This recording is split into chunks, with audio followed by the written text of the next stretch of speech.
Extra chairs? We have no more extra. We have no more chairs. Yeah. We have no more? All the green ones went down to Ringwood. Yeah. Once the stem gets through. My what? Did that just happen? I don't know. I don't know. We'll get started. Yeah, you've got time. You just gotta set the other TV up in the other room.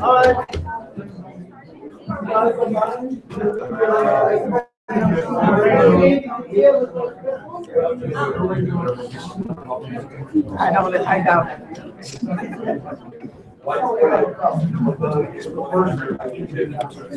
Yeah, you have nothing here to spill it.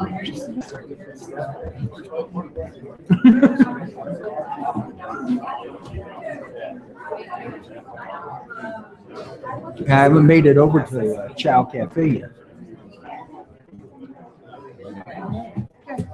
There's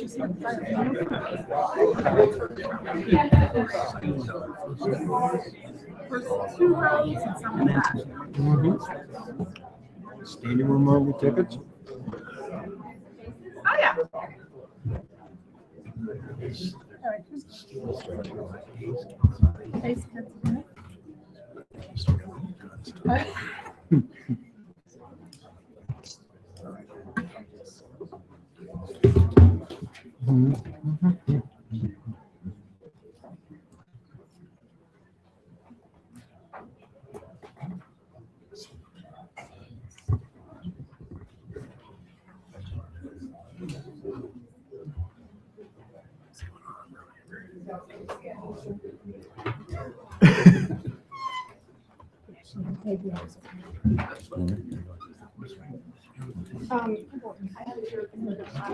They go.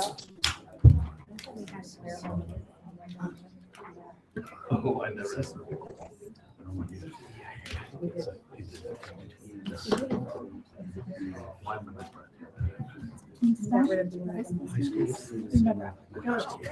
All in one.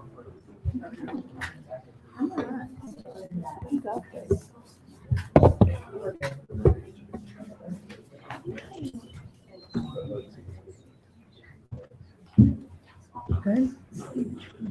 It's cold. That makes me nervous. Gotta say, if I have to bolt now, it's gonna be very bad. The time is 7 o'clock, and we will call to order the City Council meeting for April 9th, 2018. Roll call, please. Mr. Jones? Here. Mrs. Keller? Here. Mr. Browning? Here. Mr. Rohr? Here. Mr. Hellinger? Here. Vice Mayor Schaefer? Here. Mayor Riggle? Here. Tonight's invocation will be led by Chaplain Jean Feeney from Ohio Health. If you'll please come forward, and then we're going to do the Pledge of Allegiance. So if you'll all please stand.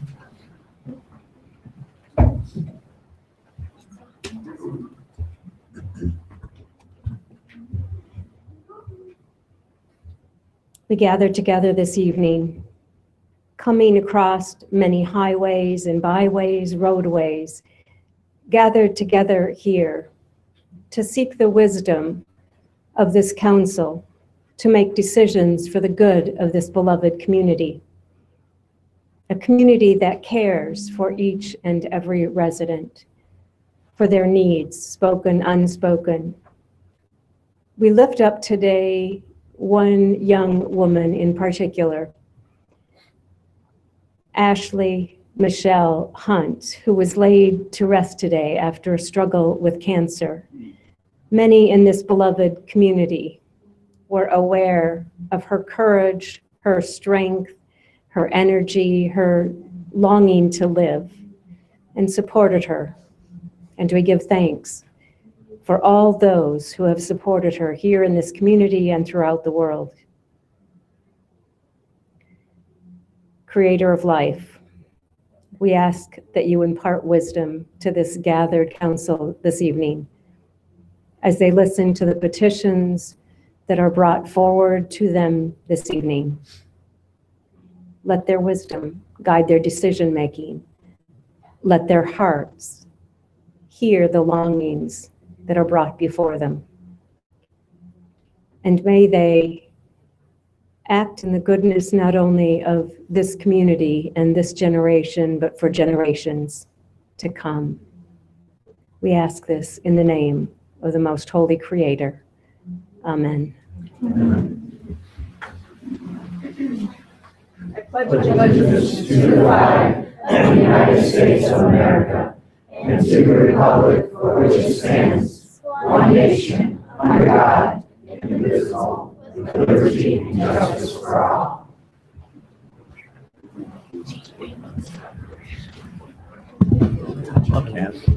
Thank you very much, Chaplain. Item 4 on the agenda, Elaine, so please read this into the record. Approval of the motion summary of the work session meeting of council held on March 19th, 2018, as recorded and transcribed. Do you want to do it separate or together? We'll do them separate. What is the wish of council? Move for approval. Second. I have a motion by Mr. Schaefer, second by Ms. Keller. Roll call, please.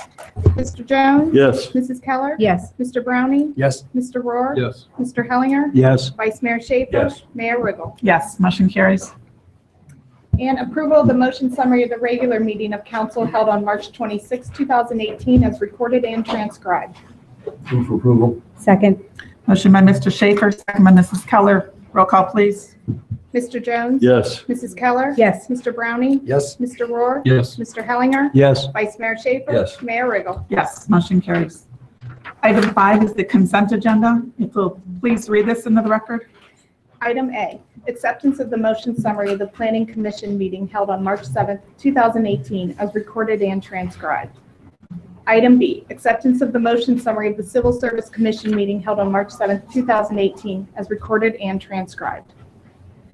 Item C, established April 23, 2018 at 7:30 p.m. as a date and time for a public hearing and second reading for ordinance number 18-32, an ordinance for Zarimba Group LLC for approval of a rezoning amendment from B3 Community Business District to B3 PMU, Community Business District with a planned mixed-use overlay district, to allow a 9.7 acre land addition, parcels 11, 12, and a portion of parcel 5 to the Glenwood Commons Shopping Center located on the south side of US 3637 between Mill Run Crossing and Glen Road.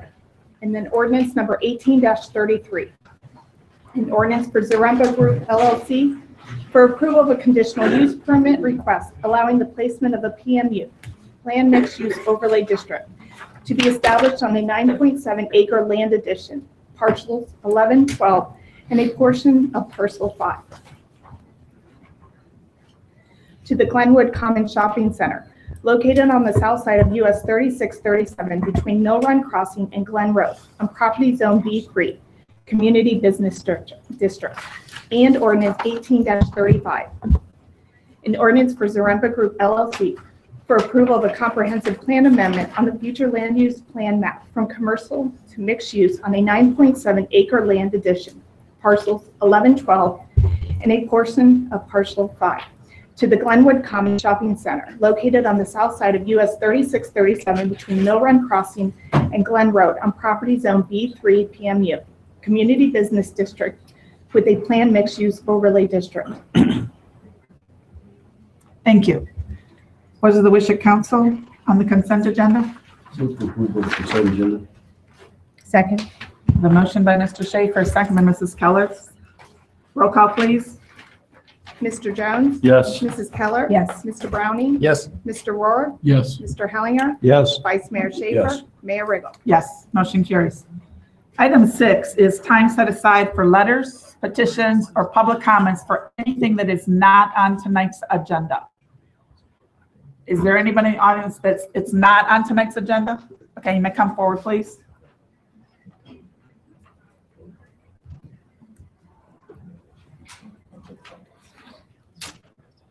And as you take a seat, if you'll give us your name and address for the record, please. Roger Collum, the Winter Street Inn, 185 West Winter Street, Delaware, Ohio, 43015. I just wanted to come forth and thank Vice Mayor Schaefer and Mr. Eflin for their timely response in my last visit here at council. They did an excellent job and need to be commended for that. We'd also like you, as council, to continue to follow up on the Airbnb situation as to whether that's unregulated business within the city. Thank you. Thank you, Roger. Is there anyone else that would like to come forward at this time?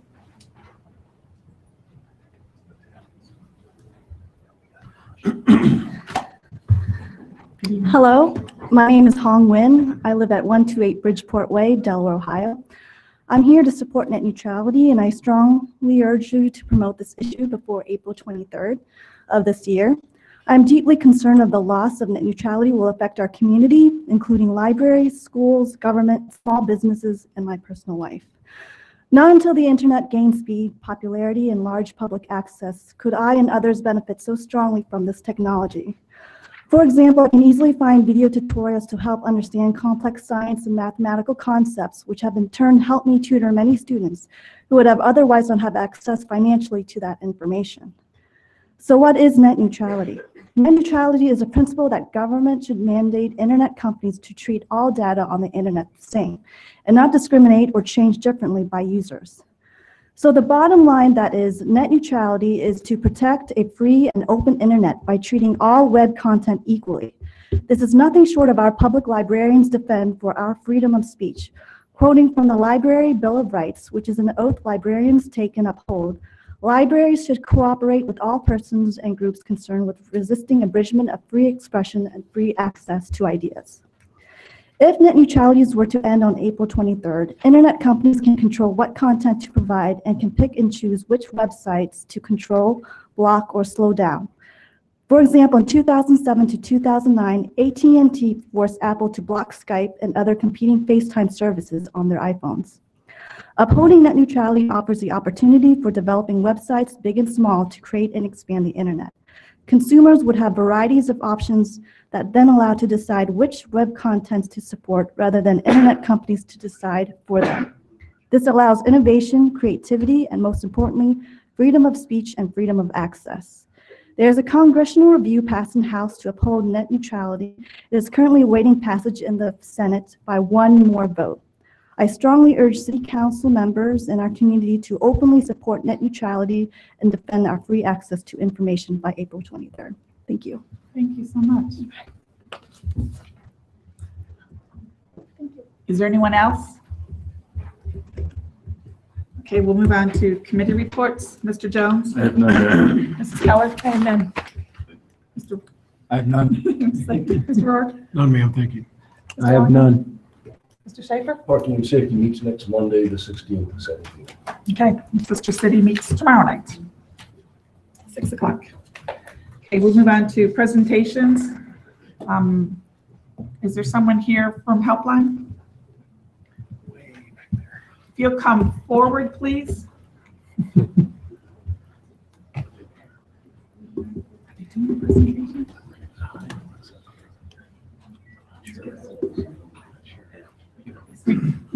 Were you planning on doing a presentation? No, Or she just could your- say a few words. Okay, absolutely. And before you speak, if you'll give us your name and address for the record. Sure. My name's Lauren McDade, and the address for our organization at Helpline is 11 North Franklin Street, Delaware, Ohio, 43015. Thank you. Ashley Sinden, also with Helpline, so same address, 11 North Franklin. Did anybody else want to speak, or just you two? Okay. Just us. Did you want to say some words? Yeah, so we just want to thank the mayor and other members of the council for, recognizing April as being Sexual Assault Awareness Month, Child Abuse Prevention Month, and for recognizing the Day of Awareness of the Day of Silence to recognize the impact of bullying on LGBTQIA youth in high schools and middle schools. So just really think it's important for the community to see that we are all coming together to address these issues and that these are things that are important to Delaware, not just for the month of April, but year round. We really believe that in coming together and raising awareness that, these are issues that are preventable. So just thank you for inviting us and allowing us to be here this evening. Sure. I'll have a proclamation for you. I think I'll do it from here since I have people in the other room so that way they can hear it also. It's all microphones. All Whereas the City of Delaware has a responsibility to recognize occasions of outstanding significance. And whereas Child Abuse and Prevention and Sexual Assault Awareness Month draws attention to the fact that child abuse and sexual violence are widespread and have public health implications for every community member in Delaware. Whereas bullying is a significant problem for youth in our community, and adults need to stand up for the children who may experience abuse, bullying, and violence. Whereas service providers in Delaware strongly support the efforts of national, state, and local partners to engage in public and private efforts to better address child abuse, bullying, and sexual violence. Whereas we as a community must work together to educate about what can be done to prevent child abuse, bullying, and sexual assault, and how to support survivors. Whereas the Day of Silence on April 27th is a day students take a vow to remain silent and participate in activities to bring particular attention to harassment and bullying faced by lesbian, gay, bisexual, and transgender people in schools.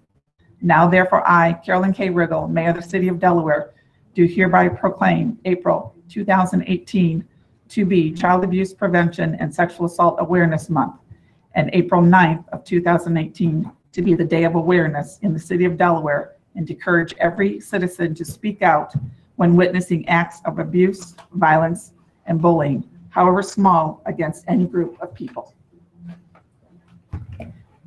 Thank you. Thank you.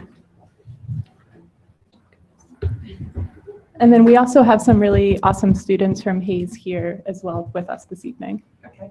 I just wanted to say You have to give us your, you have to sit down and give us your name and address. It's all recorded? Yeah. All live. All right. My name is Miriam Hart. I live at 109 Muirwood Village Drive in Delaware. So we just wanted to thank you guys for recognizing all the hard work that we do at Hayes to make sure that we can have these events and work towards making our schools a safer place. So yeah, thank you.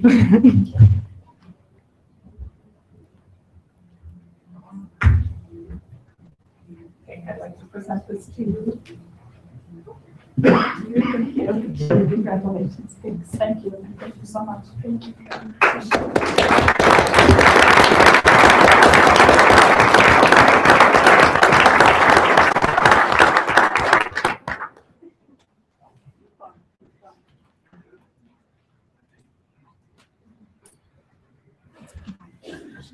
And item B, we're going to have a presentation by Second Ward Community Initiative on the Science, Technology, Engineering, Arts, and Mathematics, otherwise known as STEAM program.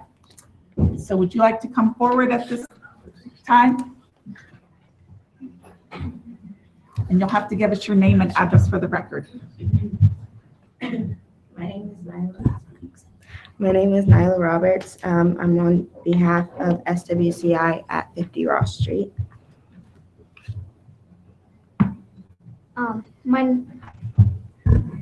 My name is Deborah, and I'm also on behalf of SWCI 50 Ross Street. Sorry. That's okay.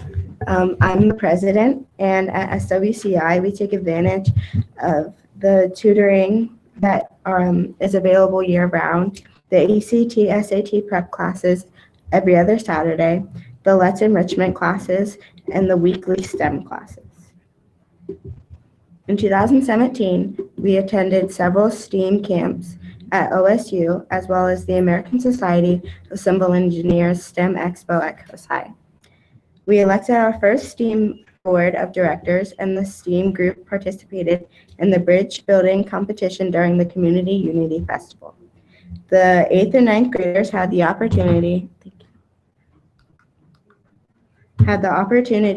to attend college fairs.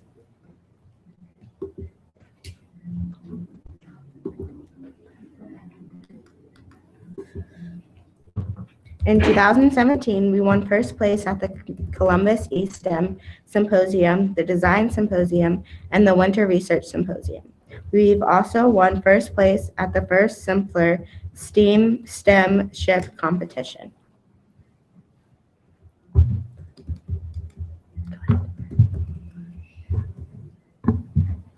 In 2018, We all attended the American Society of Civil Engineers STEM Expo. Also, the 8th and 9th graders attended the NSBE National Convention in Pittsburgh. Some of our future goals. In 2018, we would like to collaborate with United Way to share our resources, to continue their tutoring/after-school program, to incorporate the arts program, to continue the ACT and SAT prep, to continue our weekly STEM classes. We would like to attend the STEM camps at OSU. Also plan to attend the second Simpler STEM/STEAMship competition in April. Lastly, participate in the STEM competition at the festival. This was our very first board, or members of our board. This is this year's current board.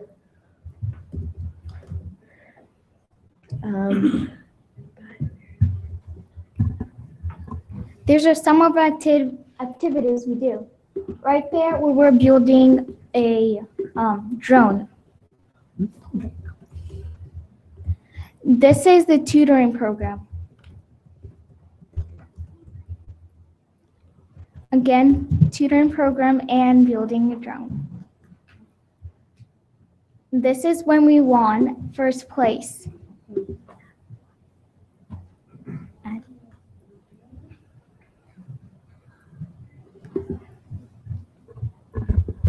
That's a bridge at one of the competitions that we went to last year. We went to Pittsburgh for a national convention, and these are our oldest members.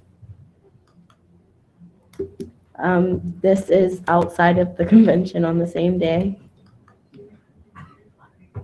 And one day we had to dress professional, and this is us. At the bottom right, we attended the awards ceremony where they have the 7 seconds of fame from all of the high schoolers and college students that got scholarships from the organization.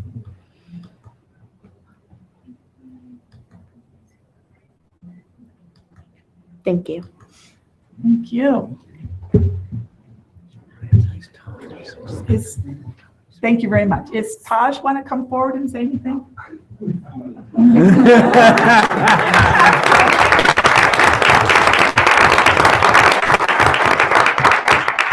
to the microphone, sorry. There's a lot of people here. I really don't want to say a lot. Name and address. Okay, my name is Ty. My name is Tajuddin Bakari, and I live in 107 Crafton Court, Delaware, 43015. I mean, the kids said it all. I mean, we started last year, and these kids have done everything that has to be done, and their goal is to get a scholarship before they reach 11th grade, and they want to get out of the high school before 12th grade. So they've done everything that I envision. So more props to them.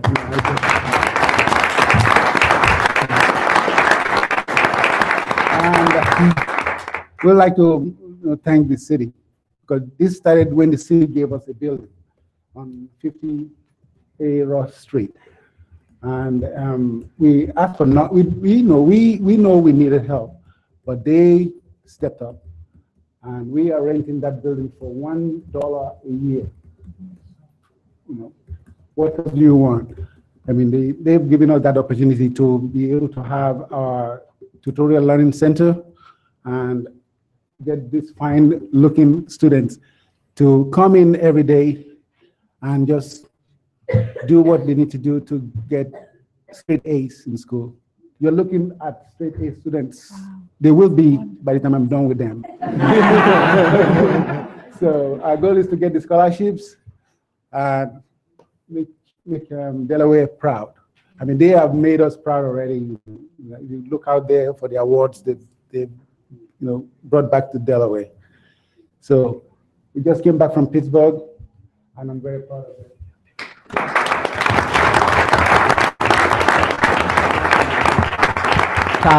Taj, can you come forward with the mayor and get a picture with the students? Tell you what, this row right here, you guys stay sitting. Can you just stand up right here? Stand up right behind these guys. You guys sit in the front. All right, we'll do one real quick this way.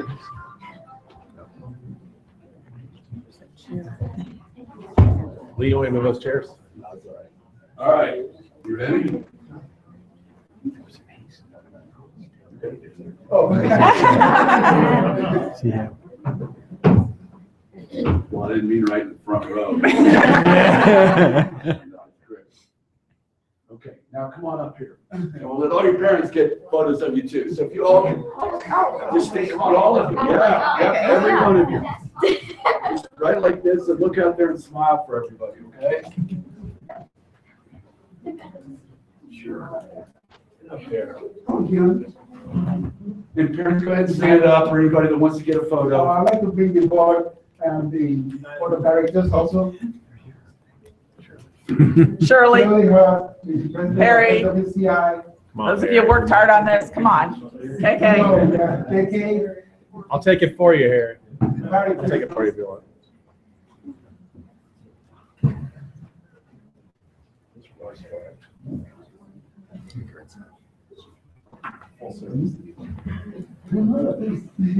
Parents.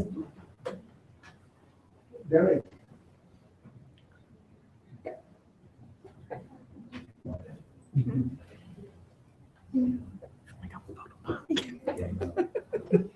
All right. Everyone look at me real quick. 3, 2, 1. Okay. Sorry. All right, great. Thank you very much.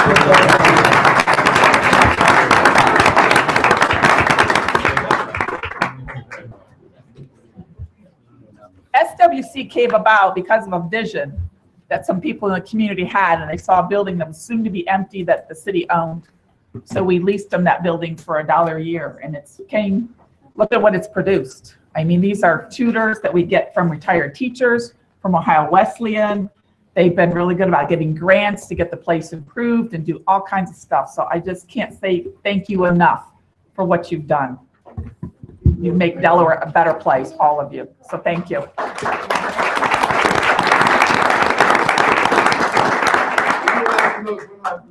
That was, our vision is. You have to use the microphone because we're being, it's on YouTube. One last note. I would like to thank Miss Jackie Walker. She has been tremendously, helping us to get where we are today. So thank you so much.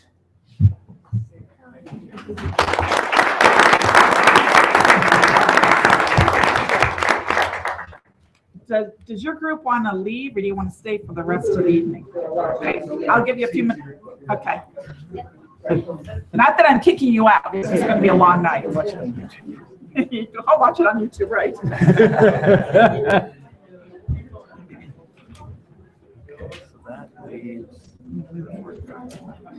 Yep. Oh, good. Oh, yeah.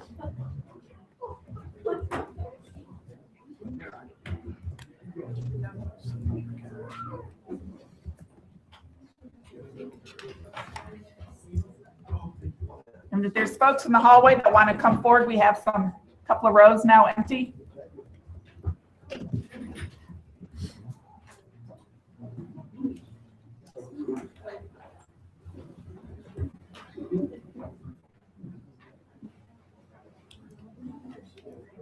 Seats up in the front. Just like church, no one wants the front row. Ooh, gotta leave the lights on though.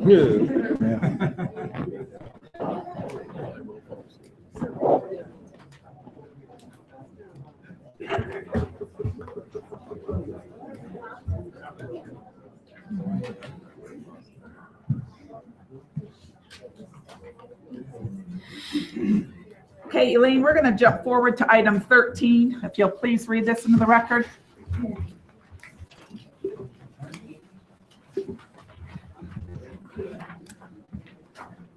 Yes.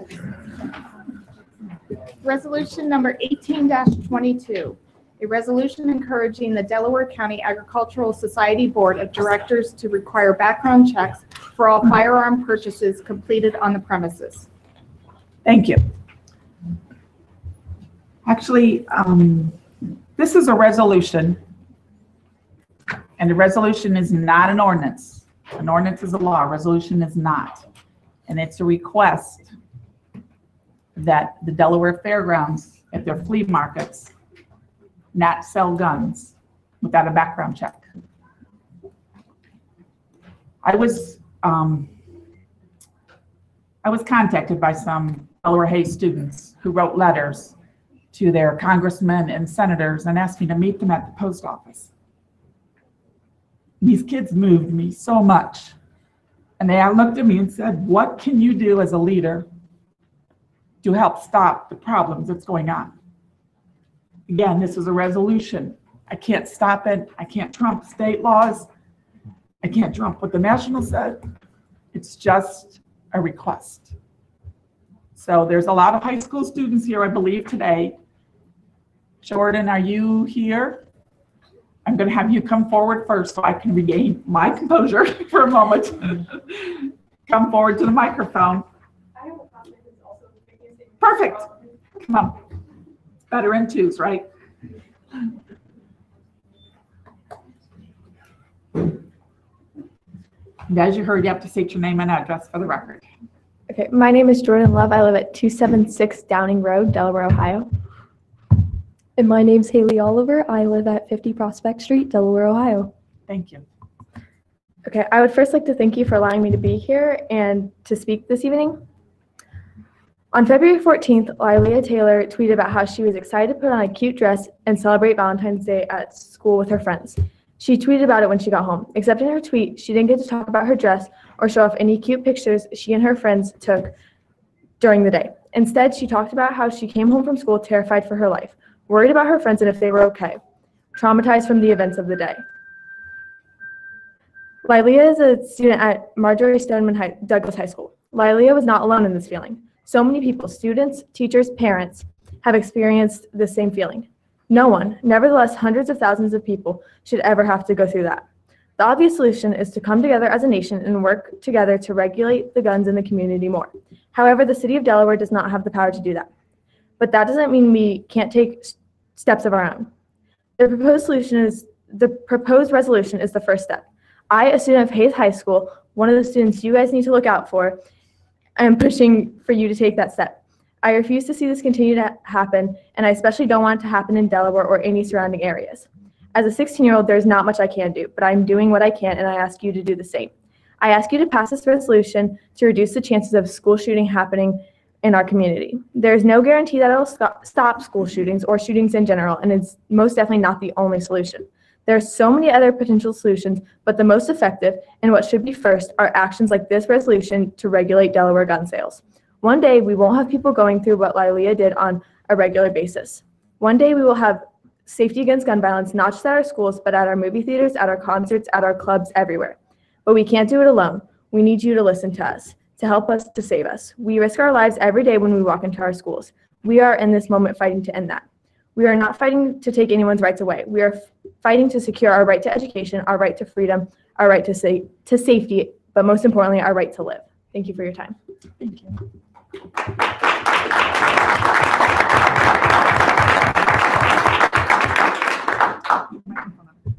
Okay.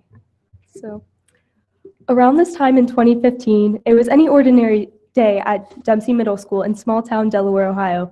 Nothing ever really happens here except for the top of a semi coming off, going under the low bridge on Central Avenue occasionally, dubbing it the can opener by locals. But this day was not like our ordinary days. I was in my 7th grade language arts class learning about the civil rights movement when one of our history teacher's voice came on the PA system. There is an active shooter outside my room. I repeat, there is an active shooter outside my room. Go into full lockdown mode. Immediately, all blinds were drawn, lights were turned off, and doors were locked. As we were hiding under our desks, I turned my head to the right to look, as well as I could with tears in my eyes, at the other half of the room. My classmates were also crying, many texting parents possibly their last goodbyes. In the school, I had no service, so I was not able to do so. I imagined how devastated my parents would be while attending my funeral. I imagined attending some of my best friends and teachers' funerals if I were to survive. It was a scene that will be forever ingrained in my mind. Thankfully, it was only a drill that us students and many teachers did not know about beforehand. Despite it being a drill, it was one of the most terrifying things I have ever experienced in my life. I cannot possibly imagine what we would have experienced if it was not a drill. To alleviate this trauma from our society, we need to take action, and quickly. We do not have time to wait and see if this issue gets better because it has only worsened since 2012. Many states are already taking action to tackle the gun debate and problem facing our country. Some of these initiatives have included reform laws that raise the age to buying military-grade guns and/or semi-automatic rifles and shotguns to 21, according to the New York Times. This can be achieved while pleasing both sides. We both know that completely banning guns will not happen, but setting the issue aside, not voicing our opinions and experiences, and being afraid to speak up will not help either. Nobody will get exactly what they want, but I feel that a few sacrifices are a fair price to pay to at least help step in the right direction. In Vermont, Governor Phil Scott, a Republican, did not believe that any measures of gun control had to be taken in his state. But after recent events of a school shooting threat in the state, he saw how close to home the issue truly was.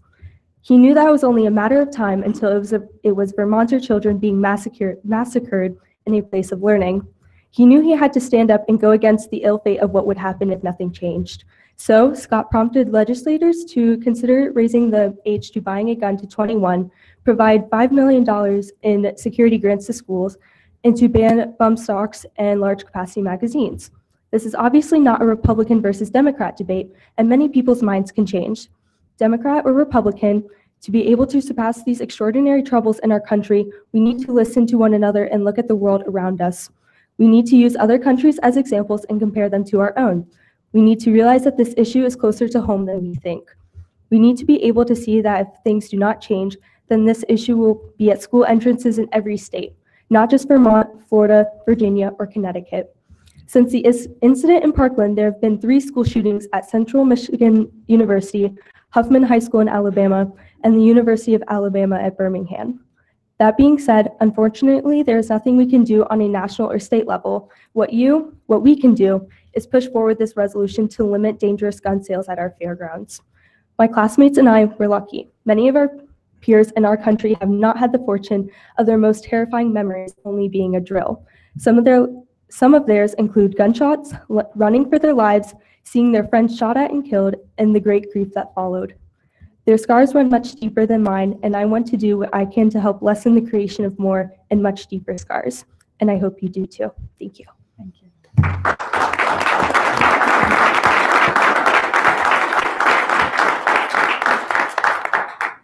Is there anyone that wants to speak on this subject? Thank you. I wanted to thank all of you for your time, but I also wanted to specifically thank Mayor Riggle and Ms. Walker for coming to our school and meeting with me and keeping communication with me about this issue and supporting us and listening to us. Thank you. Thank you. Thank you. Chief, yes. Can you come forward?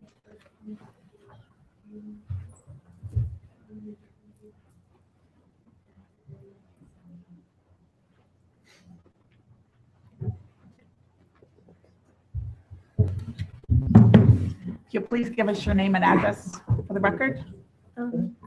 I'm Alex West. I live at 633 Churchview Court, Delaware, Ohio. Thank you. I'm a proud father, Ray West. I live at 633 Churchview Court, Delaware, Ohio. Thank you. So a couple days ago, I just want to first say a big thank you to you and to the council. I got a couple tweets. That's code for, I guess, communication from your kids, but from her and her friends that a wonderful teacher at Hayes, who is to be commended, encouraged them to reach out to their civic leaders without an agenda, which I thought was phenomenal. It was just encourage them to communicate. And then you encouraged them to show up and showed that. And I was very, very impressed. She actually got me involved again to rewrite my elected officials as well as some others. So I wrote a short letter that, short's arbitrary, but I sent that to our national, state, leaders as well as the both the Democratic and the GOP parties here. Shame on me not thinking to send it locally. I wasn't aware of this, but she taught me this. So I just wanted to come up and just say I really appreciate what you guys did to encourage the youth, because not only are they now actively involved, they're ready to become active citizens, voting citizens. And so I think what you're doing is a great first step. And I think what we can do is what I call common sense, which just means we don't have to restrict, we don't have to ban, we don't have to ignore, we don't have to not listen to each other. There are things we can do that makes this a safe place that we can exercise our rights and do the right thing. So just wanted to say thank you. Thank you very much. Do you want to say anything? All right.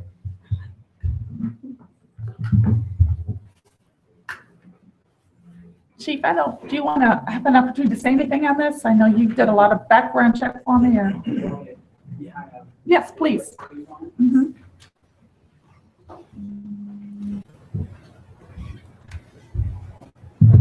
Thank you. Bruce Pijanowski, Delaware Police Department. I know your address is, don't worry. I just thought there's a lot of people here that don't know me. So as mayors, you and council know, I wrote a memo just to kind of describe, I think, what the intention of this resolution is. So just to be brief, it's really important to know what it is, what it's addressing, and what it's not. And so really, I would go right to the last paragraph. A lot of talk about a gun show loophole, and it's really not an accurate phrase, but really what that phrase refers to is a private sale loophole. So with the sale of a firearm by a federal firearm, by an authorized vendor, such as a gun store or someone who makes a business out of selling guns, they are required by the federal government to run a person through a national incident records check. They're required to do that every time they sell a gun. If a member of the public who is a private member, just selling their own collection, selling their own gun, a private sale, they're not required to do any background check, to ask any questions, or to do anything other than sell their gun. Probably the loophole is something what you see at the flea market. So most people at the flea market are there. They're really not a retail store. They're not a gun store, and they're not federal licensed vendors. But what they're doing is reselling property that they might have picked up cheaply to resell. But in the eyes of the federal law, it's seen as a private sale. So really what this resolution is doing is asking the Fair Board to just consider to not allow private sales at organized events. So it's not saying don't carry on the fairgrounds. It's not saying don't have a private sale on the fairgrounds if you happen to be at a barn and want to buy your partner's shotgun for hunting. It's not saying don't come to the flea market as an FFL holder and have a sale. That's permissible. It's just trying to limit a very small avenue of the illegal trade of guns into hands that really shouldn't be owning guns. So, you look at what this resolution is addressing, it's a very, very slim avenue, but it's very tailored and targeted to what the issue at hand is in terms of what the Hayes students and what was seen at the fairgrounds is people selling firearms in a I called it a quasi-retail environment that may not be, but it's a for-profit environment. People are there to make money. There's enough vendors there that there's enough opportunity, and it's really looking at asking the Fair Board to not allow that at organized events unless there's a records check. Any questions for the chief? How many guns are being sold at the fairground? There's no record, therefore no one I mean, will a know. lot or a few, or is this a rare thing? Is it a lot? I talked to somebody who goes every week to the flea market, and he said there are guns there every week. He said, do I know how many are sold? No.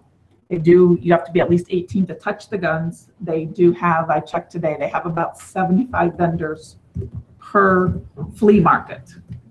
I don't know how many of those because nobody goes out to check. Are these like shotguns, right? There's shotguns. AK-47s? I asked if there's AK-47s, and he said I never saw those, but Some of them they keep tucked back. So I know there's rifles, I know there's handguns, but I've not gone up to see exactly what they are. But I called someone who goes every single week. Did you speak to somebody with, I mean, is the flea market an organized entity that's run by? Used to be, I think it used to be the Kingman Hill Flea Market. So they used, if you know where the drive-in used to be down in, We're telling our age. yeah, down off Cheshire, that used to be the flea market. And when the drive-in closed, the flea market moved up to the fairgrounds. But it is organized. You pay, if you're a vendor, you pay X amount of dollars to get in. And if you want to come in to shop, you pay a certain cost to get in. 50 cents. Do they have regular booths like this? I mean, is it? They just. They kind of rent set up a space. table. They rent space. It's like a bunch of people coming together and having a garage sale, and they rent a space where they can set their table up and sell whatever it is they want to sell. What would, if the fair board said you have to get background checks, how would they do this, I guess? Well, if you've ever been to one of the gun shows, the vendors who go to the gun shows set up a computer, and if they sell a gun, they do a background check, and that's entirely possible. The FFL holders have the capability to do that. Right, I know the FFL holders can, but what about if a private person wanted to do it and they said you have to do a background check? Is there a way they can access the system, or would this just be? No, no private that's where the resolution would ask. It would essentially ask the fair board to say no private sales at organized events. So there's no way for them to have background checks. It's Not to my knowledge, no. Okay. Not one that would qualify as a FFL background. And if they wanted to come to the police department and ask someone to do a background, it'd probably take them a week to get it back, so that's really not efficient. Since the resolution doesn't specifically define what a background check is, though, is it possible that they could say, well, I looked you up on the Delaware Municipal Court website and didn't see a record, therefore I conducted a background check? I think there's options on the resolution. So it was either to require a background check or prohibit the private sale of firearms at fairgrounds events. So you could probably say that that would be the closing the loophole. But if you went with no private sales at fairgrounds events, if they went with that language, then that would probably be fairly solid. I would say that if someone was to ask what a background is for a firearm sale purpose, most people would understand it to be through the NICS, the National Instant Criminal Background Check System. I think the other thing to remember, Councilwoman Keller, is this is just a resolution requesting that the Fair Board incorporate language in their agreements. So first of all, they're going to decide how they want to react to it. But the questions of, well, what would they want to be a background check and whether they want to allow it, those details would be up to them, and their probably their lawyers want to look at it and decide what they wanted to require. I think we all know this, but just since we have lots of people in the room, Ohio Revised Code 9.68 basically says that we can't regulate the transfer, possession, carrying, all these things of firearms as a city. So this resolution is asking them to incorporate that in their contracts. So we're not, all these details we can't really do anything about anyway. It's really just asking them to work out the details in there. And they can say no as well. So Chief, basically what we'd be asking them to do is limit sellers to FFL licensed dealers if they are able to do this background check. Correct. If I'm not mistaken, what a background check for a firearm is codified in the Ohio Revised Code. It says what it is. I think that's required. So you couldn't say we did a background check unless it met the definition of the ORC. Okay. I would have to check the ORC to verify that.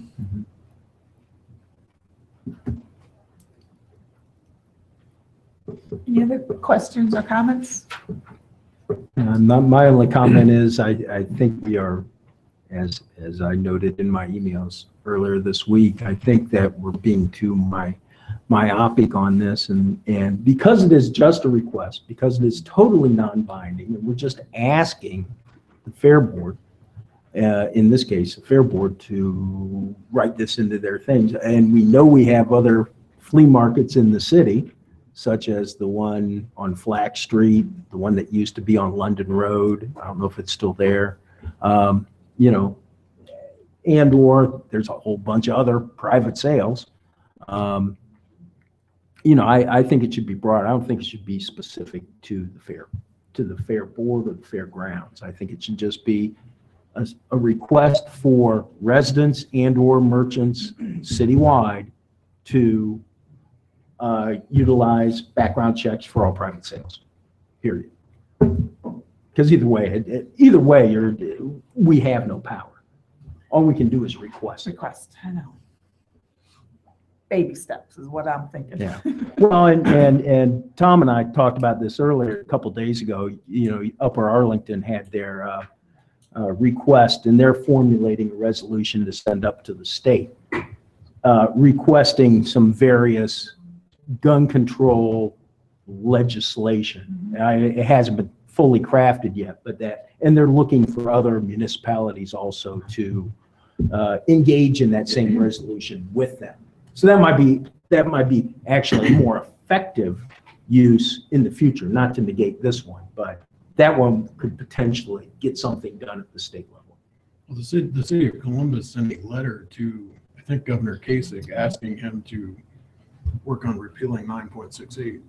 And I think that's a good legal strategy, but I guess I worry more on, to your point, that even though this is a resolution, if people act upon it, we're a governmental entity. So when we tell people to do things and they do it, if the fair board acts on this and then they're going to they change their regulations and somebody doesn't buy a gun, are they going to sue us? And regardless of whether they're going to win, are we going to incur legal expenses on that? Because they're going to say the fair board wouldn't have changed their policy if it hadn't been from Delaware telling us to do it. And they're going to say that's a regulation on gun. I understand what you're saying. I appreciate that. But this exact council sat here and we told the fair board that we don't want you to have circuses anymore. And so circus people could sue and say, well, the government entities tell us what to do. We passed that and we didn't worry about that, but we're going to sit there and worry about passing, a resolution, asking the fair board to do this, an action as well. So I understand what you're saying, but to me, it's just, we look foolish saying don't bring, because we said no animals because of the public safety. What if go back and listen, what if the elephant got out and ran down the street and started killing people? Public safety. Said, I don't have a gun to stop that elephant. Remember, though, we had the legal authority to regulate circuses. We have no legal authority, unfortunately, to regulate guns, and that's the frustrating part to me. We all know there's no legal authority, but it's nothing just saying, hey, we as a community, please think about that. Please, please do, they can say no. Yes, they can say I no. reached out to the fair board president, and his response to me was, you guys need to do the background check on it. You guys need to do this just like you did with circuses. That's what we've done. If I might just address a little bit of. We can't. I mean, the difference. All we're asking them is to not sell guns at the flea market without a background check. That's what we're asking. To Councilman Rohr's comment, briefly, I just want to make a clarification follow-up. I think his point is probably well taken if you were to expand it to request private entities to do that, because when government asks you to do something, you kind of feel burdened to do that choice. So I at this point would not recommend widening it. I'll defer to Councilman Hellinger, just because I think when a private person gets that, even though it's a resolution, that seems to have a little bit more burden to it. Arguably, and this is a council choice, but the fair board is kind of another colleague governmental, pseudo-governmental entity where it has that less feeling where we're telling them what to do. But as points well taken, but I definitely think there's a distinction between private citizens and the government.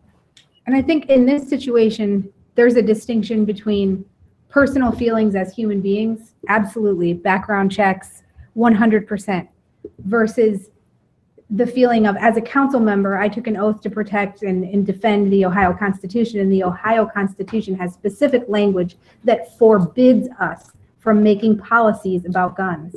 It's specific. And so I feel like that's what we need to, I think we could all come together and say that we want changes in policy at the state and the federal level. And I don't think that this council should spend any time at all bickering over the issue, because it is not within our control to regulate. Unfortunately, the state does not give us the authority to do that. And that's disappointing. But I think that we would be better served to be speaking to the people that actually can change this law? Well, Columbine happened 20 years ago. What have we done? I think you're seeing a big change. No. I think, Too many you're- lives I have been think you're lost for a seeing big that change. tide come about now. But To Councilman Keller's point, she's right. By law, we can't regulate firearms. I'm comfortable that we're not regulating firearms with this. We're simply asking the fairground to make it a policy. I think they have every right to make it a policy. And what we're asking here is reasonable because if they limit it to licensed firearms dealers, they have the ability to do a background check. Whereas if we expanded this to everyone, there's no process in place for everyone to do that. So I think we were well within our rights to just simply pass a resolution asking the fairgrounds to consider this.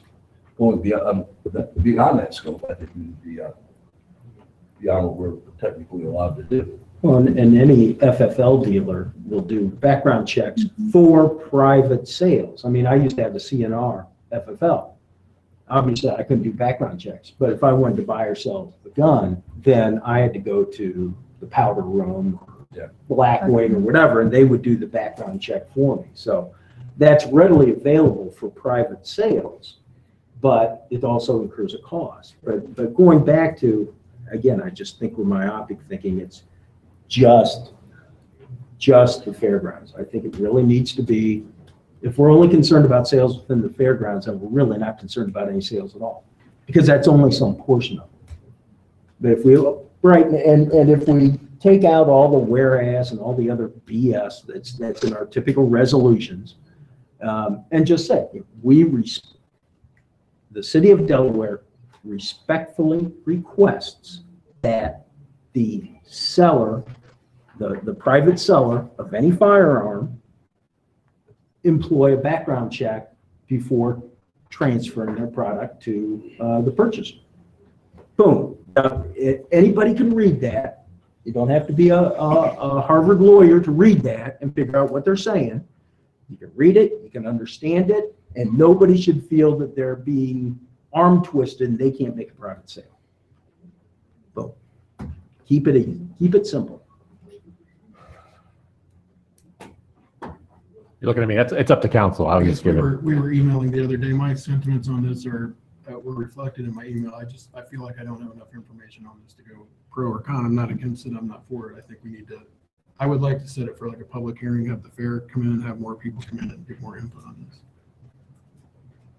And talk about what George is talking about, broadening it or not broadening it, or what are options here. But I feel like we've kind of. Well, Darren, you felt that we pigeonholed it. couldn't widen it to include all of Delaware, all of the flea markets, or all of the garage sales or yard sales, or whatever you want to call them. Council is the elected officials, and you certainly can do whatever you want. My recommendation was not to do it for the reasons I stated, but it's a resolution, so it's just more risky to do it, but it's not impossible. You're not going to be put in jail or anything. I just don't recommend broadening at this time because I think it has that risk that Kyle's alluding to and I mentioned earlier. I don't think by limiting it to the fair board, we're saying we don't care about firearms. I think what we're saying is we're trying to act within the scope of what we feel is reasonable, given our authority at a local level. Based on our attorney's recommendation, I can support that at that point. If we're going beyond that, I feel we are going beyond the scope of what we're all passionate about this issue. We'd all like to do a lot more about this issue. The problem is that we just don't have the authority at this level, at the state level, federal level issue. We get some action here. In the meantime, we're trying to do what we can locally to make one step in the right direction to the situation.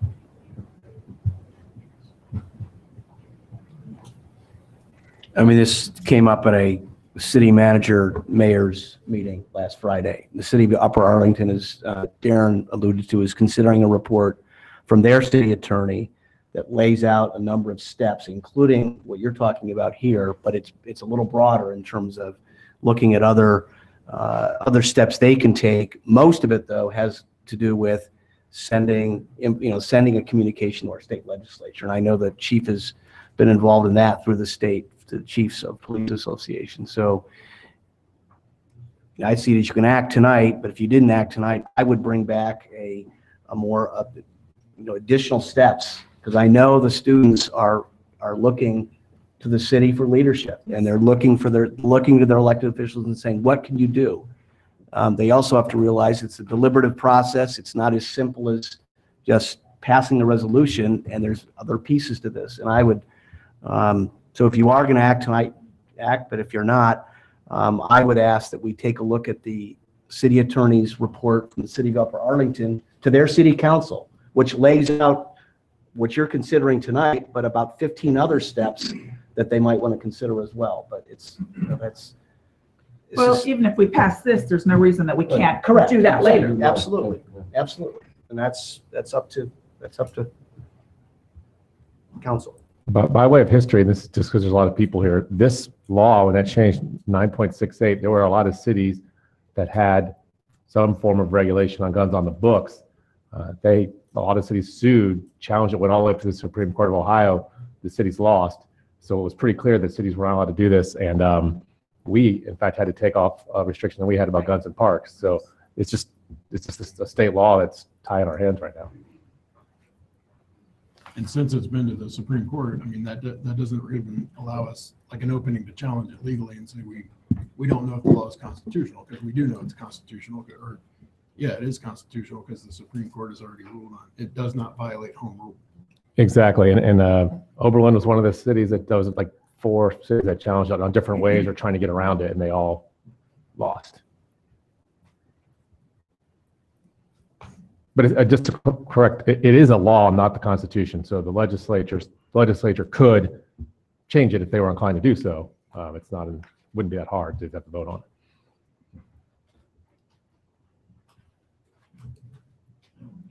All right, what is the wish?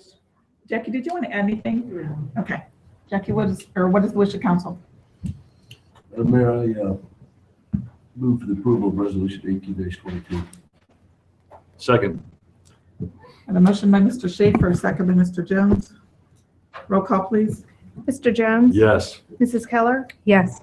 Mr. Browning? Yes. Mr. Rohr? Abstain. Mr. Hellinger? No. Vice Mayor Schaefer? Yes. Mayor Riggle? Yes. Motion carries. Yeah, I'm not motion. Motion's approved. How's that?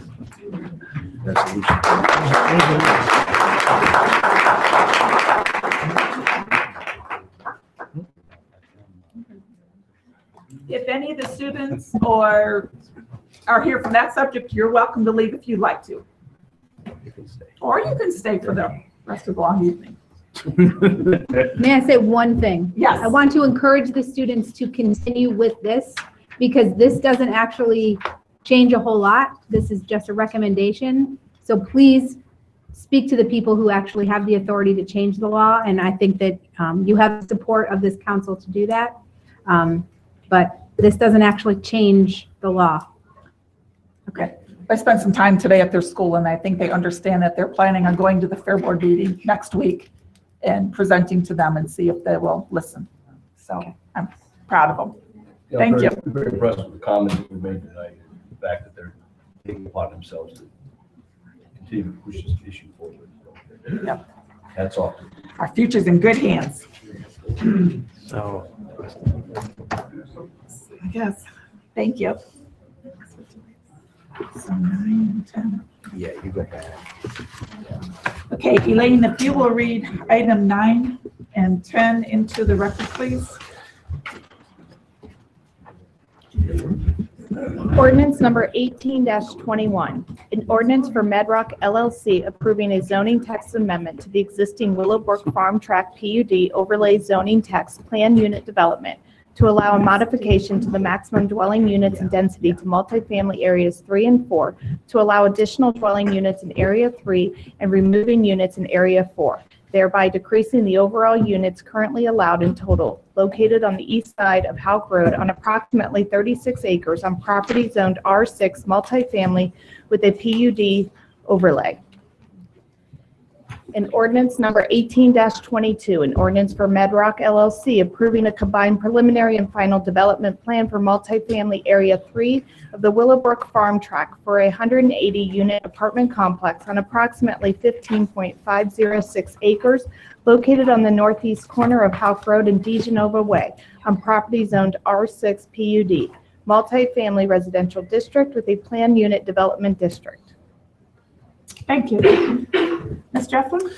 Madam Mayor, members of the council, we presented this at your last meeting and began, I guess, the public hearing, which I understand will continue tonight. The only point of clarification I guess I have is that I have heard that out in social media, perhaps there's some confusion because of the name Willowbrook, that for some reason this has to do with some sort of senior housing project or the Willowbrook Christian Village that we all know and love, and with 2 locations in our community. That is not true. We're talking about an apartment complex just north of the Y off of Houck Road. So just want to clarify. Thank you. You have to love social media. So other than that, happy to answer any questions you might have or start the proceedings. Okay. Any questions from Ms. Jefflin? Okay, let's open this back up to the public. So if you would like to speak, raise your hand and I'll bring you forward. There's a sign-in list. Oh, there's a sign-in list someplace. You can still come forward. I'll take my turn. I would just cross you out later.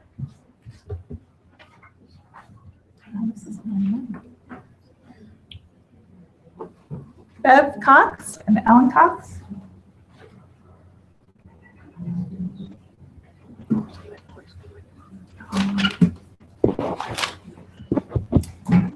Hello, I'm Beverly Cox. My husband Alvin's here. We live at 248 Harmony Drive in Adderley Park. We have been out of the state for 2 months and came back and saw all this going on. So I don't know everything. I certainly don't, but I am professionally a social worker in child protection for Delaware County. I'm retired. And the very first thing, and I hope you understand that sometimes with buildings and with laws and regulations and rules and everything, we lose focus that the child and the protecting of that child is more important than any of these other things.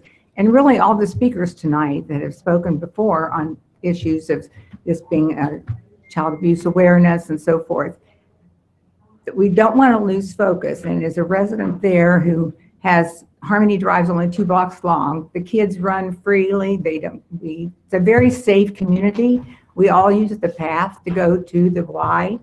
There's people that are handicapped using on the path to go to the Y in electric wheelchairs, lots of families with strollers and children. And I'm saying this because that's the community that this project is coming into. And I see a lot of things that could be very troublesome for the safety of the children. Not only during the construction time, but especially the number of cars that might be related to the building itself. And already Houck Road is dangerous and getting dangerous more so since Heatherton's going in and other units and so forth. And it's in a curve area where you get onto DeGenova to go down to the entrance of the Y. So please, whatever it takes to keep the children safe, because all these kids have been here tonight, we want them to be able to arrive alive. I mean, it sounds simple, but we can get caught up in everything else and lose focus. So this community has a wonderful, wonderful YMCA, the water park, the soccer fields, all that. And it's so open that we all can see what's going on all the time, that everyone would be right there if anything happened, that a child got hurt or something. But now we're going to block the view. We're going to block and put this units right against I understand, the bike path that goes back by the nature trail, which is wooded and so forth. And if there's dark areas, this could become a real problem to keep kids safe. And that's I just wanted to get the focus back on the child. Every decision made, please do not forget the protection of the child. Okay? Excuse me, can I ask a question, ma'am? Thank you for. Okay. No, I have a question for you. I didn't pick your brain a second because we talked about this earlier today. So when you say keeping the children safe, what what are you envisioning? Is it, are you envisioning the project going away, not doing the project? Oh, I would love that, but no, that's not what I'm Okay. envisioning. That's not the reality. The reality Okay, is good. that increased traffic, kids on bicycles, they're running and playing like they should be. That's This fine. is That's- their area. There's a misconception. I talked to some people this week that they think that this project can go away, and everyone needs to understand that.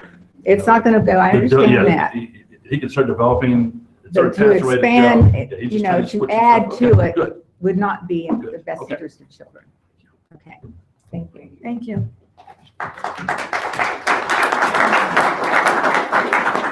Yvonne? Thank you. I was trying not to murder it. That's okay. No one can read my handwriting, including my husband. Yvonne Strassman, 227 Rockmill Street, Delaware, 43015. I live in Carson Farms. I go to the Y on a regular basis. Look, I understand the need for development. But to take a development from something along the density of the apartments up at the north side of Carson Farms and almost increasing that by half. Look, the traffic on Hook Road is bad enough. Every time I try and go in and out of the Y, it's a challenge trying to make a left turn off of Cobblestone and then get into the Y. We don't need to add to that. None of the developments in that area should be so out of character, not just for the neighborhood, but quite frankly, for the city of Delaware. It's just too intensive. And as the previous speaker mentioned, there are kids in that neighborhood, lots of them. One of the things when we moved to Delaware that I really liked seeing was all the kids out on their bikes, riding to the Y, riding to the park, riding to soccer practice, walking down there. It was like where I grew up. And I'm really afraid that a development on this scale is simply going to, it's dangerous. It's dangerous for the kids. It's dangerous for other people in the neighborhood.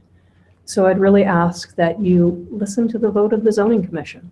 This proposal didn't get a single vote there. Please respect that decision and keep the development as it stands. Don't let it get any more intensive. Thank you.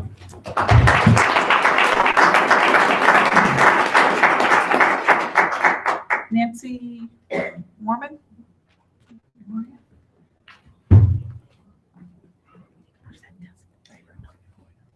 Good evening. My name is Nancy Mormon, and I live at 151 Diverston Way, Delaware, Ohio. And my first concern tonight is in order for us to have a level playing field here, I think we need to talk about money. And typically money equals favoritism.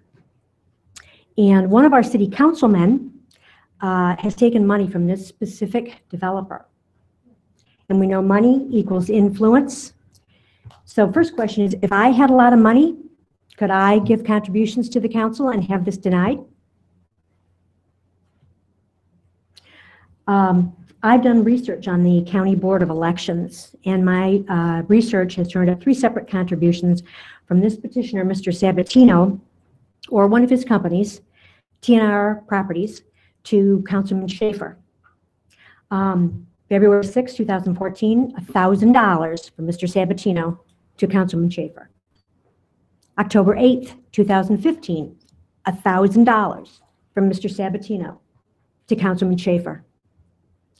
And September 28th of 2017, just last year, there was an in-kind contribution from Mr. Sabatino of TNR Properties to Councilman Schaefer, which equaled $582. Now, it appears to me that there is a financial conflict of interest here with the petitioner and Councilman Schaefer. And I understand in Delaware that we elect you, each one of you, to vote on items that are before you based on what is best for the city of Delaware, not based on the influence of campaign funds to purchase a particular outcome. So that's my first comment. I'm very concerned about that. And I've been here to 2 meetings, and my husband's been to another meeting that I couldn't attend due to work. And we understand, again, Mr. Sabatino is asking you to vote to allow this zoning amendment to add an additional 40 apartment units to the Willowbrook Farm Tract Area Number 3, to take that tract to maximum density. Maximum density. There are 2 issues I'd like to discuss. Number 1, traffic. And yes, I've been here when the city engineer has said that it has been researched and investigated, and that the city engineers believe that Houck Road can handle the traffic for 40 additional units. That may be accurate. That statement may be accurate. However, it's indisputable that an additional 40 units with potentially 80 more cars, that's just a two-bedroom apartment with 2 cars. A two-bedroom apartment could also have 3 people living in it, so that's 3 cars. That takes it up to 120 additional vehicles in that area that are going to add to the traffic in that area. And the other tract that Mr. Sabatino is developing has more feeder roads than this tract. This tract only has 2 roads, Houck Road and DeGenova Way. And regarding the petitioner's claim that there is a reduction of actual units overall, I'm telling you, we're not talking about the program or the project overall. The smaller tract area, number 3, is what's before council right now, and that's what you're going to be voting on at this time. Number 2, I want to bring up density. Merriam-Webster defines density as the character of being dense. Dense is, and I quote, marked by compactness or crowding together of parts, or if we're going to talk in the terms of chemistry, having a high mass. Mr. Sabatino's request to add an additional 40 units to Willowbrook Farm Tract Area Number 3 is all about density. If council approves the request, it'll be the first time as far back as records have been kept, at least 17 years, that this density will exist in the city of Delaware. This is unprecedented density. Crowding matters to us. The additional mass of units matters to us. Approving this amendment will set a dangerous precedent for the city of Delaware. The residents don't need these additional units. There's no plausible benefit to us, we who vote for you. The only person that's going to benefit from this mass of units, is the developer.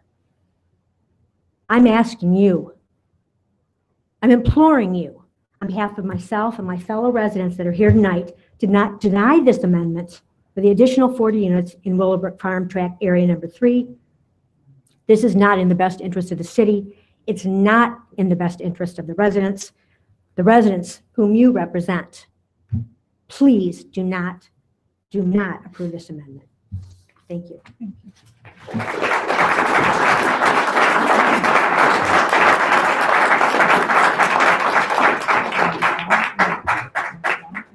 Ms. Mormon, I'd like to respond to your statement.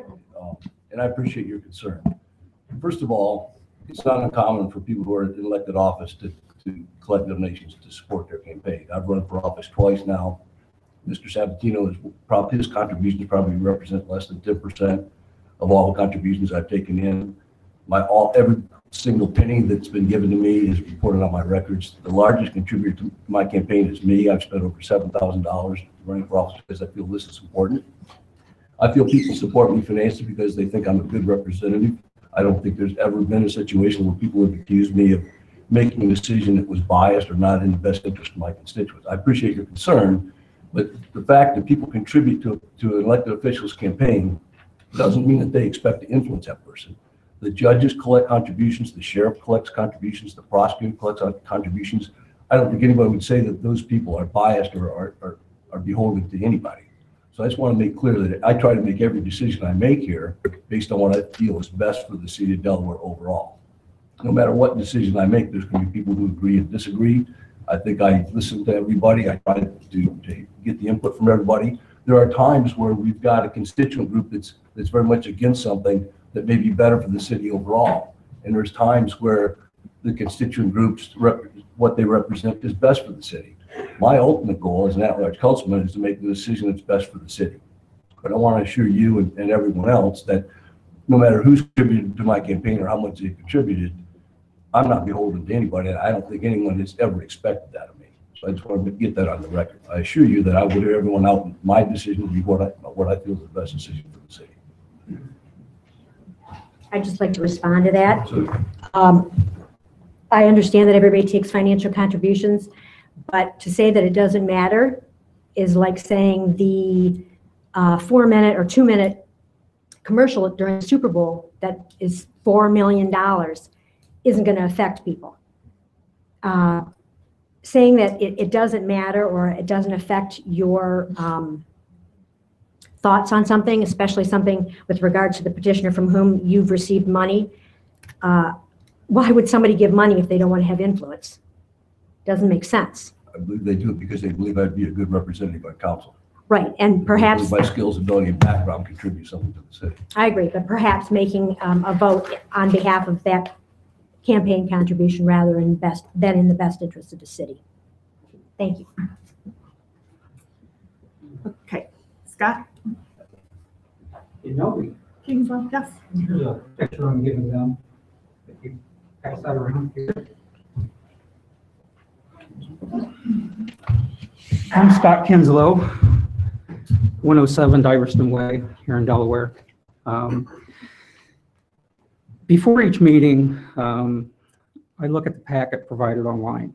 And since February 28th, I've not seen any good faith revision or offering from the applicant to do a couple things that we had asked during the planning meetings. We had requested that there's a set of dumpsters that are on the north end of the property in between those buildings, and it's probably maybe 30 feet or so from Boulder. Those dumpsters are about 150 feet from the back of my house, and with prevailing winds coming from the southwest, you can just, okay, we got odor.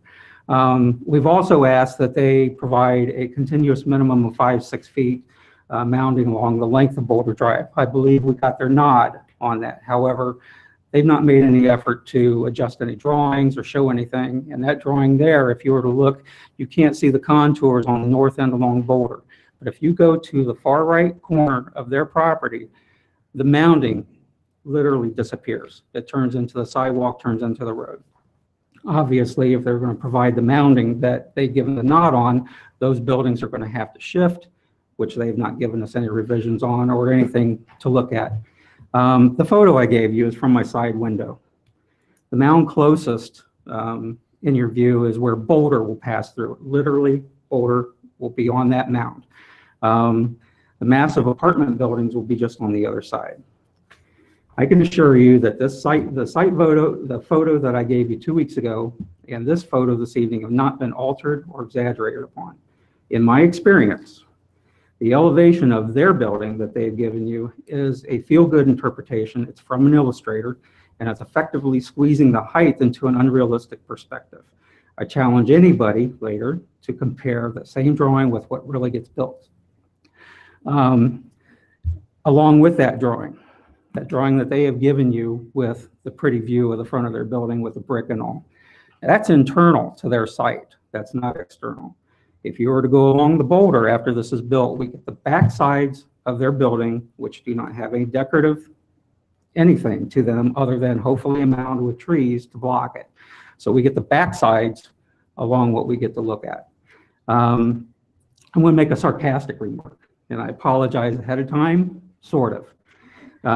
It's a good thing that the city built the new playground and a water park and the nature trail next to the YMCA. Because this is where these folks are going to need to escape to, because there's not enough space provided within their own property. In my professional opinion, why would any professional architect or engineer design beyond reasonable limits like this? The expansion request is very inconsiderate to the future occupants and the adjacent neighborhood. It's not in character with our local community. I might offer up 40 additional units times an average of $1,000 a month is nearly $500,000 a year, every year. For who? I don't think it's going to cost that much to build the additional 40 units. That money's going to somebody. Thank you.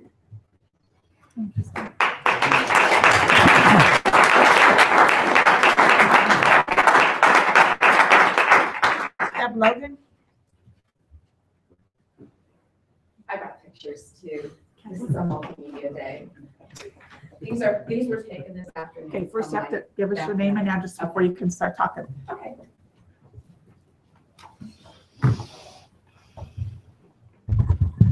Hi, my name is Deb Logan. I live at 102 Diverston Way in Delaware, Ohio. And the pictures that I just shared are from my backyard. And where the mounds of dirt are, that's where the boulder will go through. And so there's some different angles to show how close, but it also shows the conditions that the builders have left literally in our backyards. And when I say in our backyards, dirt has fallen off. These are weeds. This is not really what you want in your backyard. I want to thank the members of the Delaware City Council and the City Delaware administrators. I have lived on Diverston since 2012, and the community adjacent to this proposed multimedia development understands that change is an important part of every community. Delaware is a great community. A lot of us have talked about how we have chosen to live here. We made a choice. We respect that the rights of every property owner within the city need to be respected, but we are your constituents. I did due diligence when I purchased my property within the Adelaide Park neighborhood. The density to the south was anticipated to be similar to the comprehensive plan at that time, and a transition to the YMCA to the south. The proposed development is a transition between the YMCA to the south. However, it is a high-density apartment complex and not appropriate. Should this development proceed with your approval, I respectfully request that the developer of the property, the same developer as the one who proposed our development, be required, as initially proposed, to provide the plant material that was initially planned for our neighborhood along the proposed collector known as Boundary between Harmony Drive and South Hope Road. I feel it's necessary to make this statement in light of the pictures I'm showing you. He has not been a considerate member of or steward of our community. He's not been respectful to the members of our community. The conditions not only have been bad, they have deteriorated over time. The property owners along South Hope Road were afforded a landscape buffer to mitigate the effect of the new redevelopment. Given that we are directly north of the proposed development, I request that a condition be included as part of any approval, if it is approved, to provide a similar landscape buffer. In my deed, the developer has a 25-foot landscaping easement across the back of my property. My house will be the second one closest to this. Specifically, I respectfully request that along Boundary, directly to the north, there be installed one 7 to 8 foot height evergreen tree per 15 feet, one 2 to 3 inch caliber shade tree, maple or oak, per every 50 feet, and 2 ornamental flowering trees 10 to 12 feet tall per every 100 foot of adjacent property line along the southern edge of the properties. I want to say that what Scott said, we are going to be looking at the backs of these buildings. That is where you see those dirt piles, that's what's going into my backyard. That's not what I signed up for when I moved to Delaware. I want to thank you all for your attention, time, and consideration. I have to tell you, I'm a teacher. And as I listen to you, listening to these students and the people of our community, I can tell that you all care. We are a neighborhood. One of the joys of our neighborhood is listening to the children play. Let's keep it a nice family neighborhood where people want to live. And I want to thank you for your time and consideration. Thank you.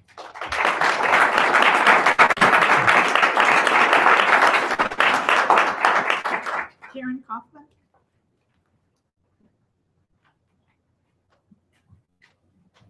Hi, I'm Karen Kaufman. I live at 107 Diverston Way. I live with Scott. I'll keep this brief because a lot of folks have said what I was going to say. But with respect to Sabatino, and I don't know if you guys know this, but he is trying to sue a council member here because she, during one of the planning meetings, had some things to say about this additional 40 units. So on one hand, he's putting money in somebody's campaign, and then on the other hand, he's trying to sue a council member. The guy is not good. I mean, he's just a bully. So he doesn't have the interest of our community at hand. I mean, that's just not, it's not what he's about. I mean, he's about the money. So I just ask that the Planning Commission, when they said don't allow it, that you respect their decision. You know, they're here for a reason. You need to trust their judgment. So that's what I'm asking you to do. Thanks.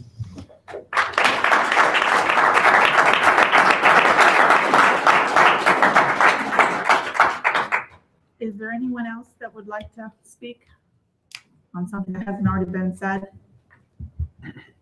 You come forward to the microphone.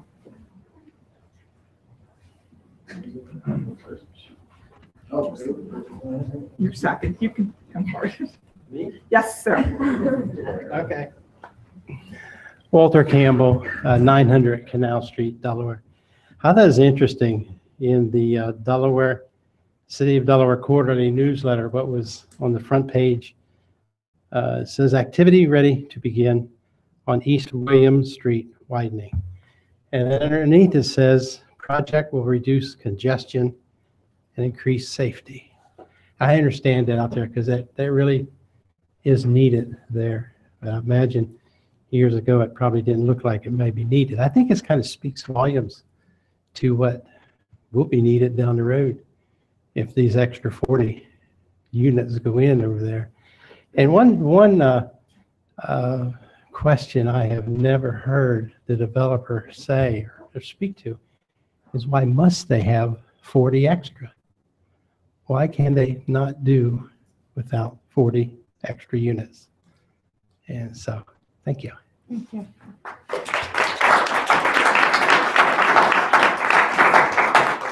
Would you like to come forward?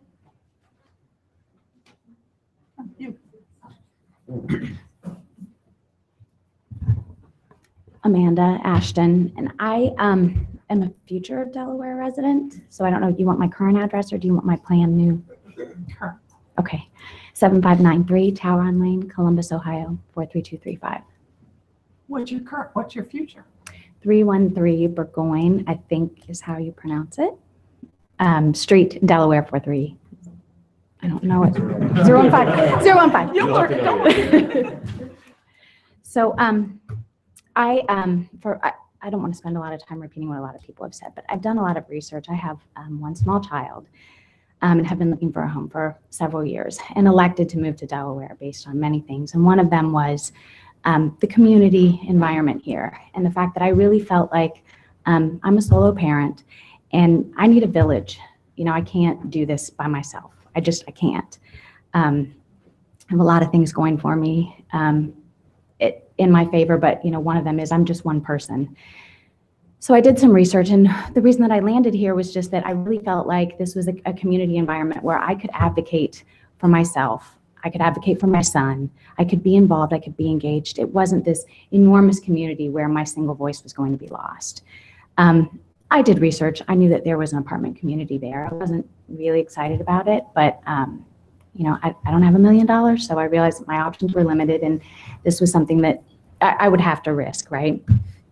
I'm a little late to this party here, and I realize some information has been discussed, but I wanted to come here kind of armed with facts and information, details, really and I wanted to do my own research to find out. I mean, nobody wants 40 more units, but I really wanted to find out more about the developer, and I have to tell you, I had a hard time doing that. When I initially went online to do research, there are 16 aliases for Mr. Sabatino that were listed in,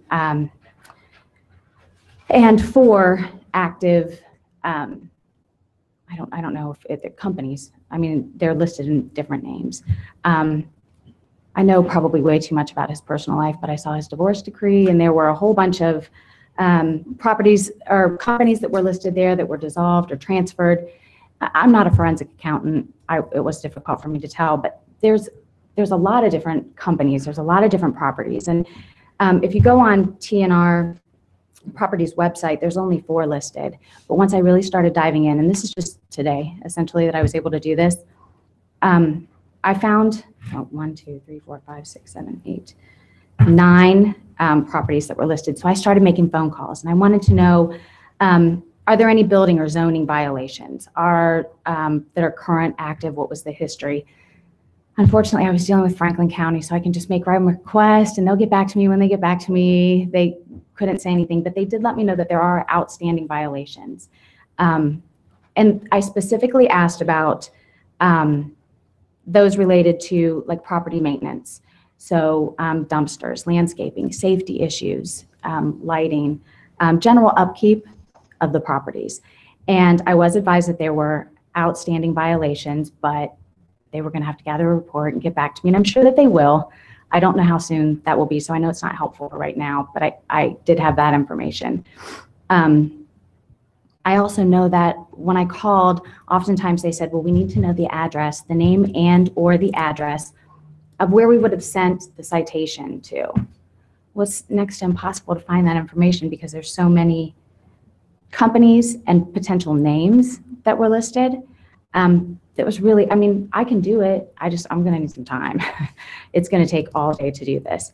And as I started thinking about it, I realized, I mean, he's a businessman. He's making money. He's making a lot of money according to his divorce decree, a lot.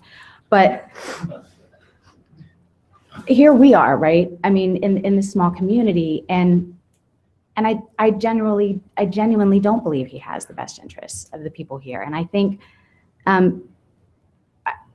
if he did, or if he was concerned, I feel like he would be more forthcoming. I mean, this was hard. This was a lot of research. I spent almost the entire day doing this. I came up with not much.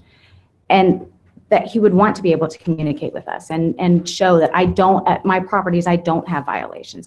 This isn't something you need to be concerned about. I do take care of my properties. I do take care, of the communities. I am invested. I am invested in the community there. He's giving me money, see? So he's invested, but I haven't heard that. I read some of because I wasn't here, previous meeting minutes. I don't think they're called minutes, but anyway, that's what they are. I don't see anything there. It's very adversarial. And it's, like I said, I did my research. I knew that it was going in there. But at this point to know, it's disheartening because now I'm committed. I mean, I've signed. I've given them my check. I'm not getting it back. And now I feel like I'm stuck kind of in a community that could be anywhere else in Columbus that I was trying so hard to get away from. And I'm hopeful for all of you. I mean, I'm grateful that you're listening to me. This is why I wanted to be here, to be able to come and discuss these types of things. But, that you'll really consider what the impact is going to be long-term. I don't think it'll be favorable. And then I had a question. You had mentioned there was social media. I heard the same thing too about senior. The other track, Area 4, 155 multifamily dwelling units. Do you know what that's zoned? Do you know what the plan is for those? Do we know if it's senior housing? Sure. The planned unit development zoning that's in place for all of Willowbrook and includes Area 4 would allow today up to 155 units of multifamily development.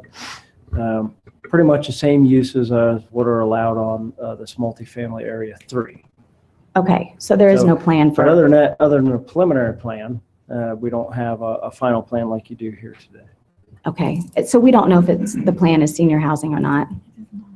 We don't know anything about that. Nothing's been proposed. Okay. The reason that I asked is if it is senior housing, and I had fallen victim to the same thing, so I don't know if it's fact or not. Okay, I don't know. But I'm asking the question because if it is 155 units and the plan is to reduce the overall units in the area, if those are senior housing, there won't be any children there. So yes, there's a reduction in overall units, but an increase in the area where there would be children. And when I attended some PTO meetings, et cetera, and looking at that, based on the numbers there was some research that was done. If in fact that is the case, there could be a significant increase in the amount of children that would be there, and the impact to the schools would be, it would be terrible. Okay, let me kind of clarify something for you.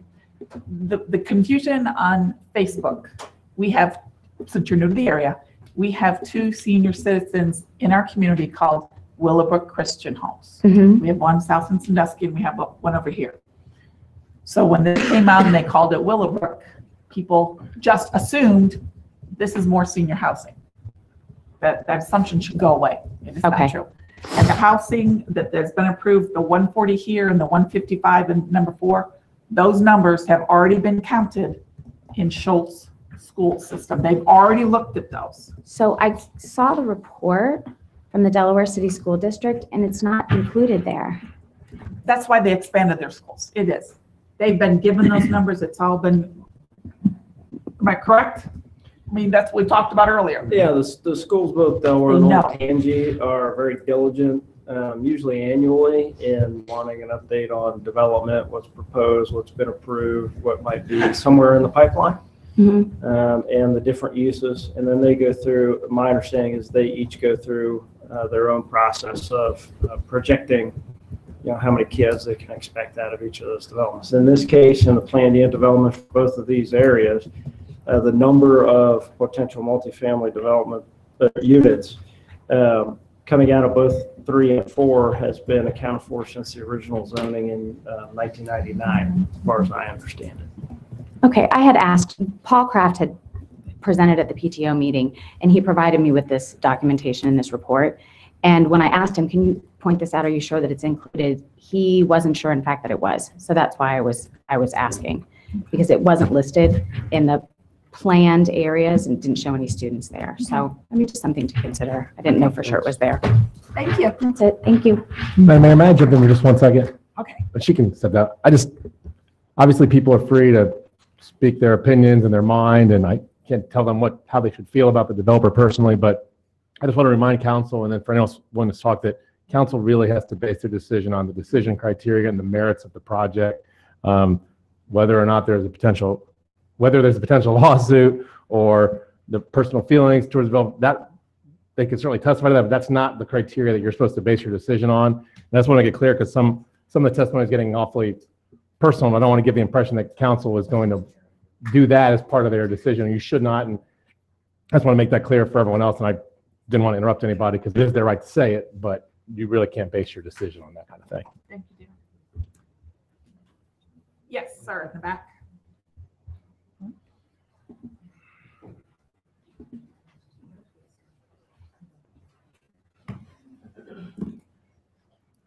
Thank you. Thank you. I'm the foreigner from foreign land. Okay, we need your name and address. My name is Luban Vukotic, lives 178 Diverston Way, Delaware 43015. Do you need the spelling of his last name? Luban. Luban. I'm using easy way because I'm in new land which I chose it to be mine country. And took me 2 years to move to Delaware. Looking around and around and around, Delaware is wonderful community for my children and grandchildren. And I would like the Delaware stay like this, but the council has to decide if it's okay or not. There's a beautiful park there on the right side, across the YMCA, and there's a walking distance by there's a little dam there where the children goes riding the bike to the woods, coming around, and have a full safety, enjoying that. And I would like to thank the council for future generations. Our children and grandchildren, there is a wonderful park, wonderful area, and if you're going to put it 140 units, it's already too much.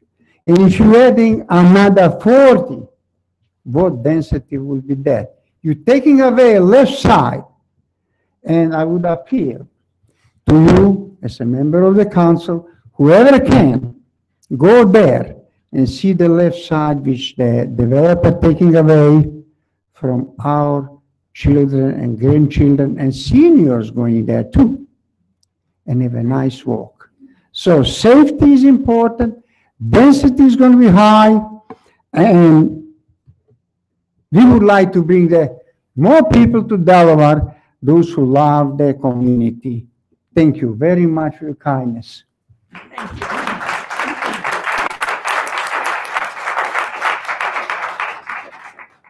Is there anyone else that would like to speak at this time? Yes, sir. All right, my name's Todd Schuster, and I live at 700 Leonard Woods Boulevard, Delaware, Ohio, 43015. Pretty much everybody that has spoken tonight has said everything I wanted to say. After what he had to say a second ago about trying to discredit the builder or this and that, that's really all I have, but I am going to say what I do have because I think it's pretty important. On the Franklin County Municipal Court Clerk Records Search, it says results limited. The limit for maximum results was reached at 250.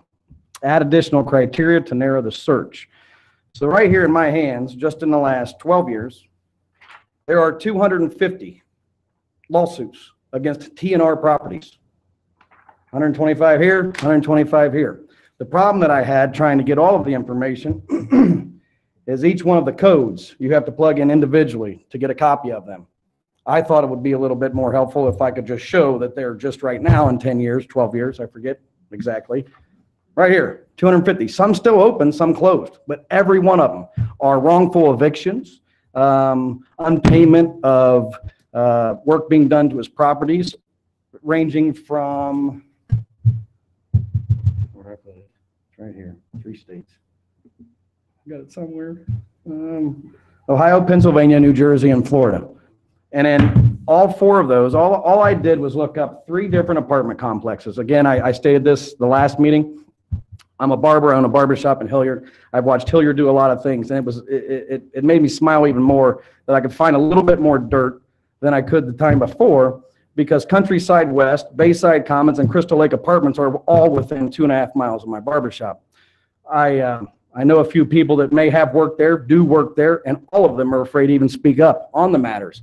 I called one directly. I will not state the complex nor the person's name, just to see if this individual would give me anything to do with a citation from the city of Hilliard or Franklin County. Pretty much everybody you talk to that knows Mr. Sabatino is afraid to speak one word about anything. I don't understand why. Maybe it's the bowling that he does with, say, Lisa Kelly here, trying to get her to not say anything that she can't or won't, or scare us to not be able to come up here and speak what we want. My other big concern that I have stated in the past was, I understand that it's been approved, but it's just weird that it was 1999 when it was approved and then just revised. And now the revision is you want to lower the amount here and add more here. It's still 180 apartments. But again, I'm going to ask the question. I would love to have an answer. 1999 is when this was approved, and I'm going to do exactly what I did last time. And if you look down Halk Road in 1999, there was nothing there. I'm not saying that the apartments aren't going to come, and the condos and the houses. Again, I am 4th generation raising my family in the city of Delaware. Yes, my business is in Hilliard, but that's where it started. We're not going there. I want to see the expansion. We built in Leonard Woods, Heatherton because of this expansion. I knew the apartments were coming, but I just literally, if all of you would take 10 minutes and just Google, not the 15, 16 aliases that he goes by with different companies, just TNR properties, 10 minutes online. And I found, let me find it real quick, I'm almost done. I found, where are they? Just a few. And I tied them, wrote down exactly what city they were in. From Hilliard, Ohio to Pittsburgh, Pennsylvania, to Towson, Maryland, and Columbus, Ohio, Tiffin Lakes. And these are just reviews from the residents that state, all of them say, and this is my final part, I promise, maintenance never does their job when asked. Carpet, lighting, appliances not working when new residents move in. Poor management. And when I say poor management, every review that I have read in the last 72 hours states Poor management, bed bugs, roaches, infested when new tenants move in. Fight for months to get the matter fixed, never get them fixed. Keeping up the properties inside and out. Tenants saying that they are signing into leases that the developer himself tries to make them maintain not only the inside of the property they rent, but the outside of the property because he won't do it. And with that being said, I'm done. But I thought this would be very, very, very, very, very, very helpful. This is just 250 in the last 12 years. This guy started business. If I just grab one more, I swear I'm done.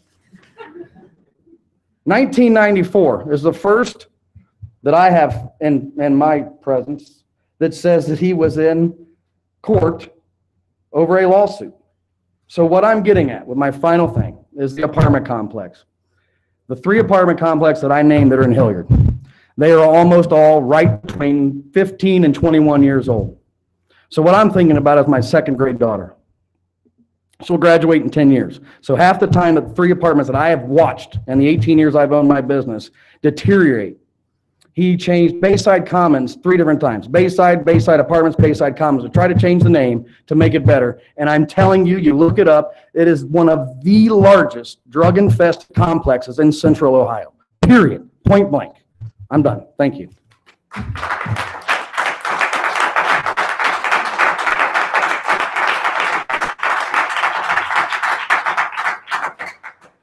Is there anyone else that would like to come forward at this time? I know. I'm with you. My name is Julie Martin, 136 Blakemore Drive, Delaware. And I've lived in Adelaide Park subdivision since 2004. And at that time, Houck Road stopped right at Blakemore Drive and didn't even go down there. And it was this beautiful, pristine, we were probably, I don't know, 4th or 6th house in the subdivision. All this hope. And since then, our builders pulled out because the economy got bad, and all these small little homes were built in the subdivision, which lowered, the value of everything. And all along Houck Road, for many, many years, he was not mowing the grass and taking care of the trees that died. There are weeds growing. The ponds and fountains were broken, and he would go months, if not longer, to fix them. And so he does have a history of not caring for his properties. And so when they're asking for the landscaping, I think that that's very important, that he is held accountable to have that for them. So just a little history with that. Thank you.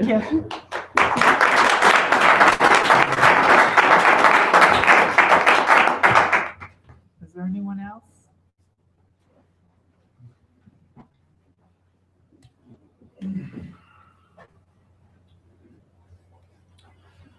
Thank you. I'll be quick. My name's Pat Tedeschi, 166 Blakemore Drive. I hadn't planned to speak tonight. I wanted to come and observe and learn something about what was going on. And I think I have. I can assure you, I see this sort of development all over Central Ohio as I work for a local utility company. It's evident to me, I want to remind everyone, we're not just talking about the 40 units here tonight. I can assure you, I would bet my bottom dollar anyway, that if there were more residents in the area in 1999, when that was originally planned and passed, you'd have a meeting at least as big as this one. Also, our city, Delaware, I moved here in 2004 as well, because it reminded me of my hometown. It's where my wife and I decided to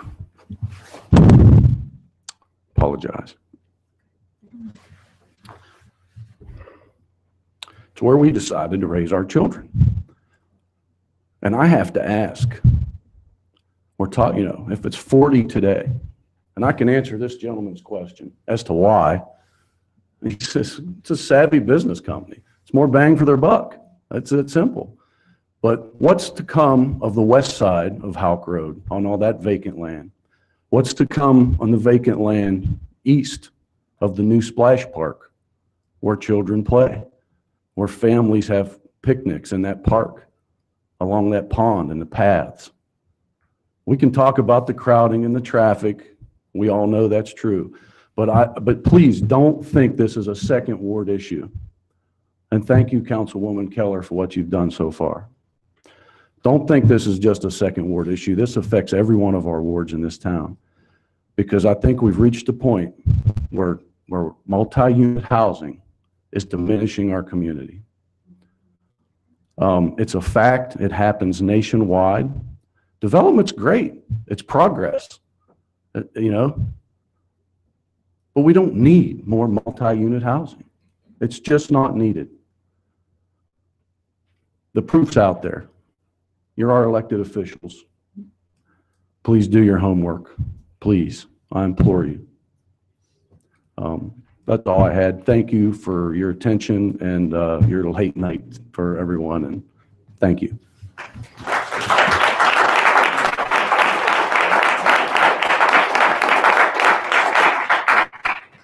Is there anyone else?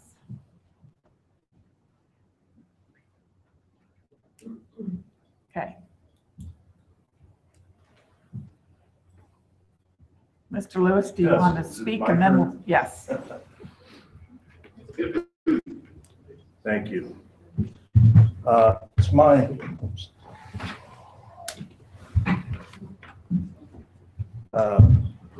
yes, Name and address for the record, please. yes, Jeffrey M. Lewis, 1650 Lakeshore Drive, Columbus 43204. I'm the attorney for the applicant.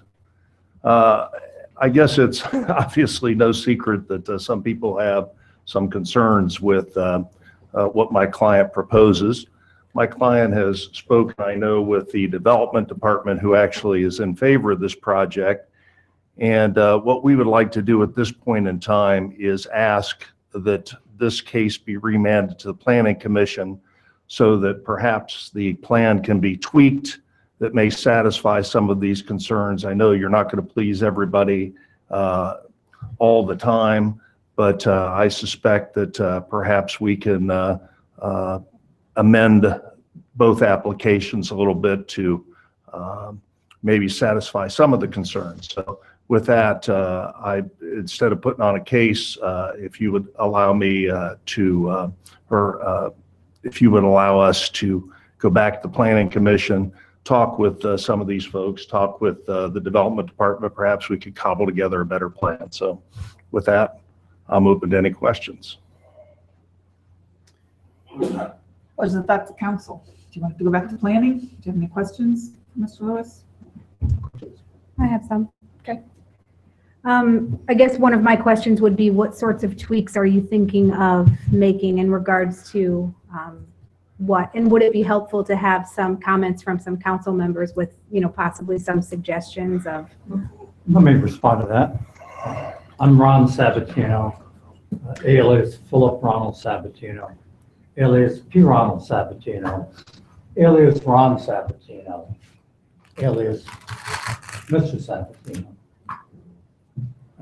I will say that before we filed this application for a zoning amendment and reduction of density with planning and zoning, I did reach out both in phone mail as well as in messages to City Council office to the local councilman asking whether she and or the neighborhood residents would like to meet to discuss it, to which I received absolutely no responses until we showed up at the planning and zoning meeting. I think that it's also interesting that since the initial planning and zoning meeting, which one of the most peculiar, not in my backyard comments was, this is too good for the city of Delaware, that we've digressed some of these comments and personal attacks here tonight.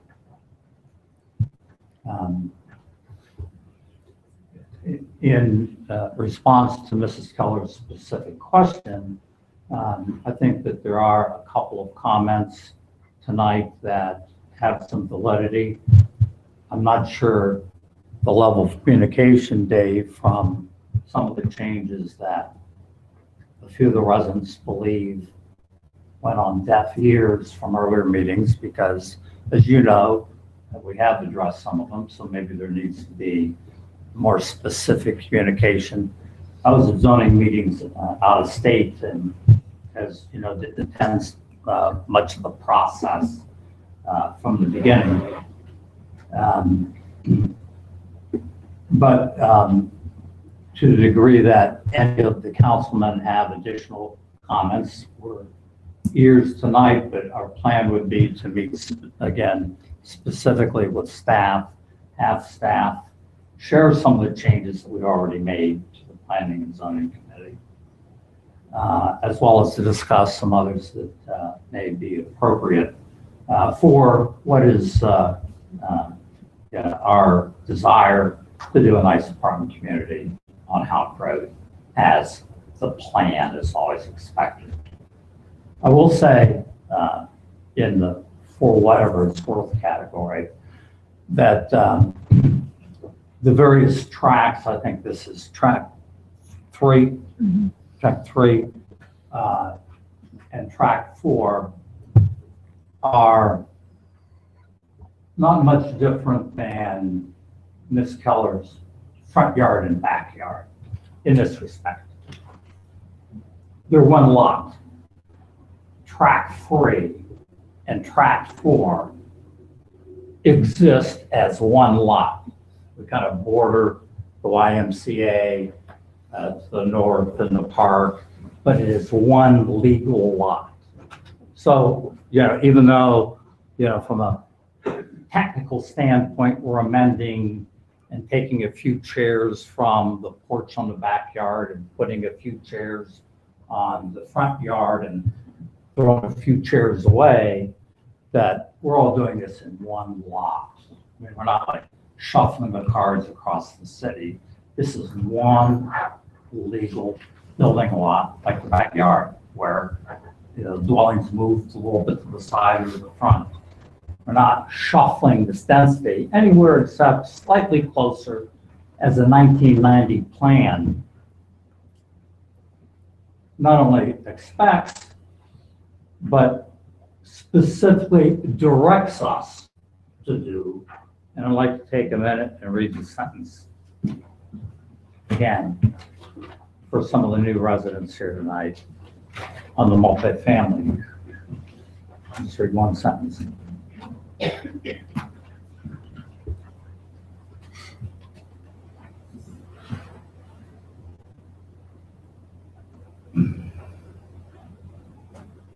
It's a long sentence. The general concept descriptions are for the purpose of providing additional insight into the nature and character of these areas in the PUD development process. Specific site layout for these areas is not provided at this time of the zoning. It's anticipated the full build out of Willowbrook will be 10 to 15 years. Actual development will be subject to prevailing market conditions at the time of development. Read the wrong sentence, sorry.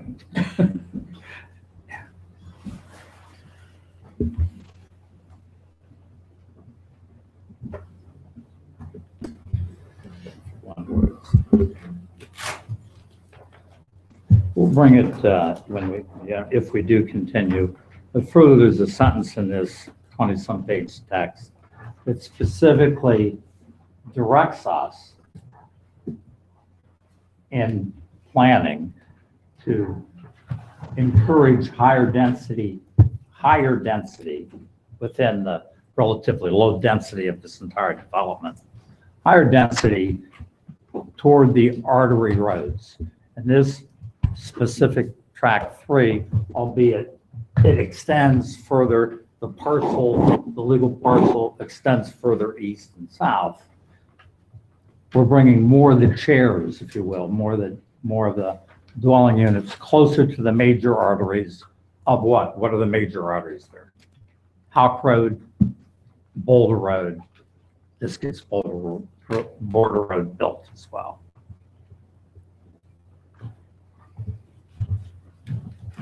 I don't know if you'd like me to maybe give some historical perspective more or save it. I'm happy to do either. But I find it, give me one of these. I think at the hour, I think we'll just make a decision as to whether we're going to send this back to planning or vote on it tonight. I'm just wondering if I could get an answer to my question as to Oh, just we're still waiting on that. what sorts of changes are we talking about? Well, I thought I'd answer that question. I still feel confused about the type of changes that would be happening. I thought that I answered that question.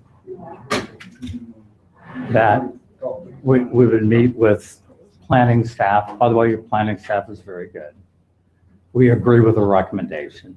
We would meet with planning staff, review together some of the comments tonight that have already been implemented into between the conversations, the architect and engineers and staff have already been implemented, and look at some of the others that we heard here tonight that were different than the largest one to start, which was this is too good for the city of Delaware, was the initial complaint. Well, if I might, Your Honor, I suspect that Pull the microphone over, Craig, would you? Because we're having trouble. I'm sorry. I Yeah. suspect that when we talk about what changes are envisioned, I guess the real answer is we don't know what's possible. We don't know how much things are going to cost. We would have to undertake a study of what can and can't be done.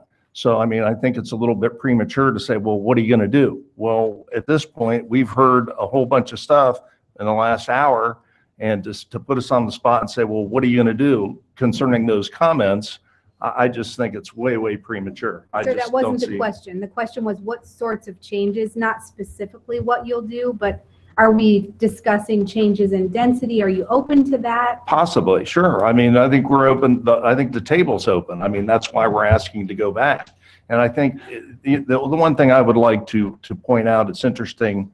There was a comment or two, and I'm going to put the personal attacks aside for a moment, many of which can be rebutted, including the 250 times he was a defendant. That's not true. There were 250 lawsuits. I just pulled it up. He wasn't a defendant in 250 lawsuits, nor were all the lawsuits for wrongful eviction, et cetera. But having said that, and again, I'm not going to waste this council's time addressing things that aren't relevant to this discussion. But the one thing that I am going to address is somebody made mention, we don't need more apartments. We don't need any more apartments. I suspect that the council and your planning department probably begs to differ after consulting with experts such as the Vote Center Group and the demographics, and studies have been done all over Delaware. You people would be remiss if you didn't have a city plan that envisioned the kinds of housing units that Delaware needs. That's number one. Number two is I find it hard to believe that my client would risk many millions of dollars of capital on a project that we think that Delaware doesn't need. So, and the third thing is hey, look, we all grew up in apartments. We all started out in apartments. I don't know about anyone here. I didn't turn 21 and buy my first house. So this whole trashing of apartments, we don't need apartments, apartments are bad, is really, really off base. But And moreover, I think you see in your terms, without going back to the evolution of zonings and so forth, and the, kind of the view of various councils and boards with not in my backyard folks, but you've already seen the city of Columbus and then the suburbs understand all of the benefits and the needs for apartments. It's hard to find a vacant 1 or 2 bedroom apartment in the city of Delaware today.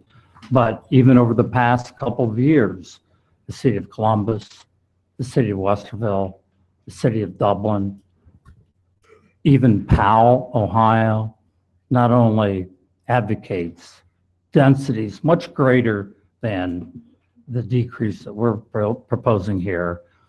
But further, they're all giving incentives. They're all giving incentives to a developer to build apartments by tax abatement, to their own money invested in the deal, to other aspects. Powell, Dublin, City of Columbus, all of them are pushing for higher density apartments because that as a dwelling, it's less traffic than a house. There's more disposable income. There is income tax for the city. There's less impact on the schools. All these reasons are why in recent times, your respective councils in Columbus and Dublin and Delaware and Westerville, and I know those guys make their own decisions. Why are they giving incentives for high density apartments? Because they recognize the need for them.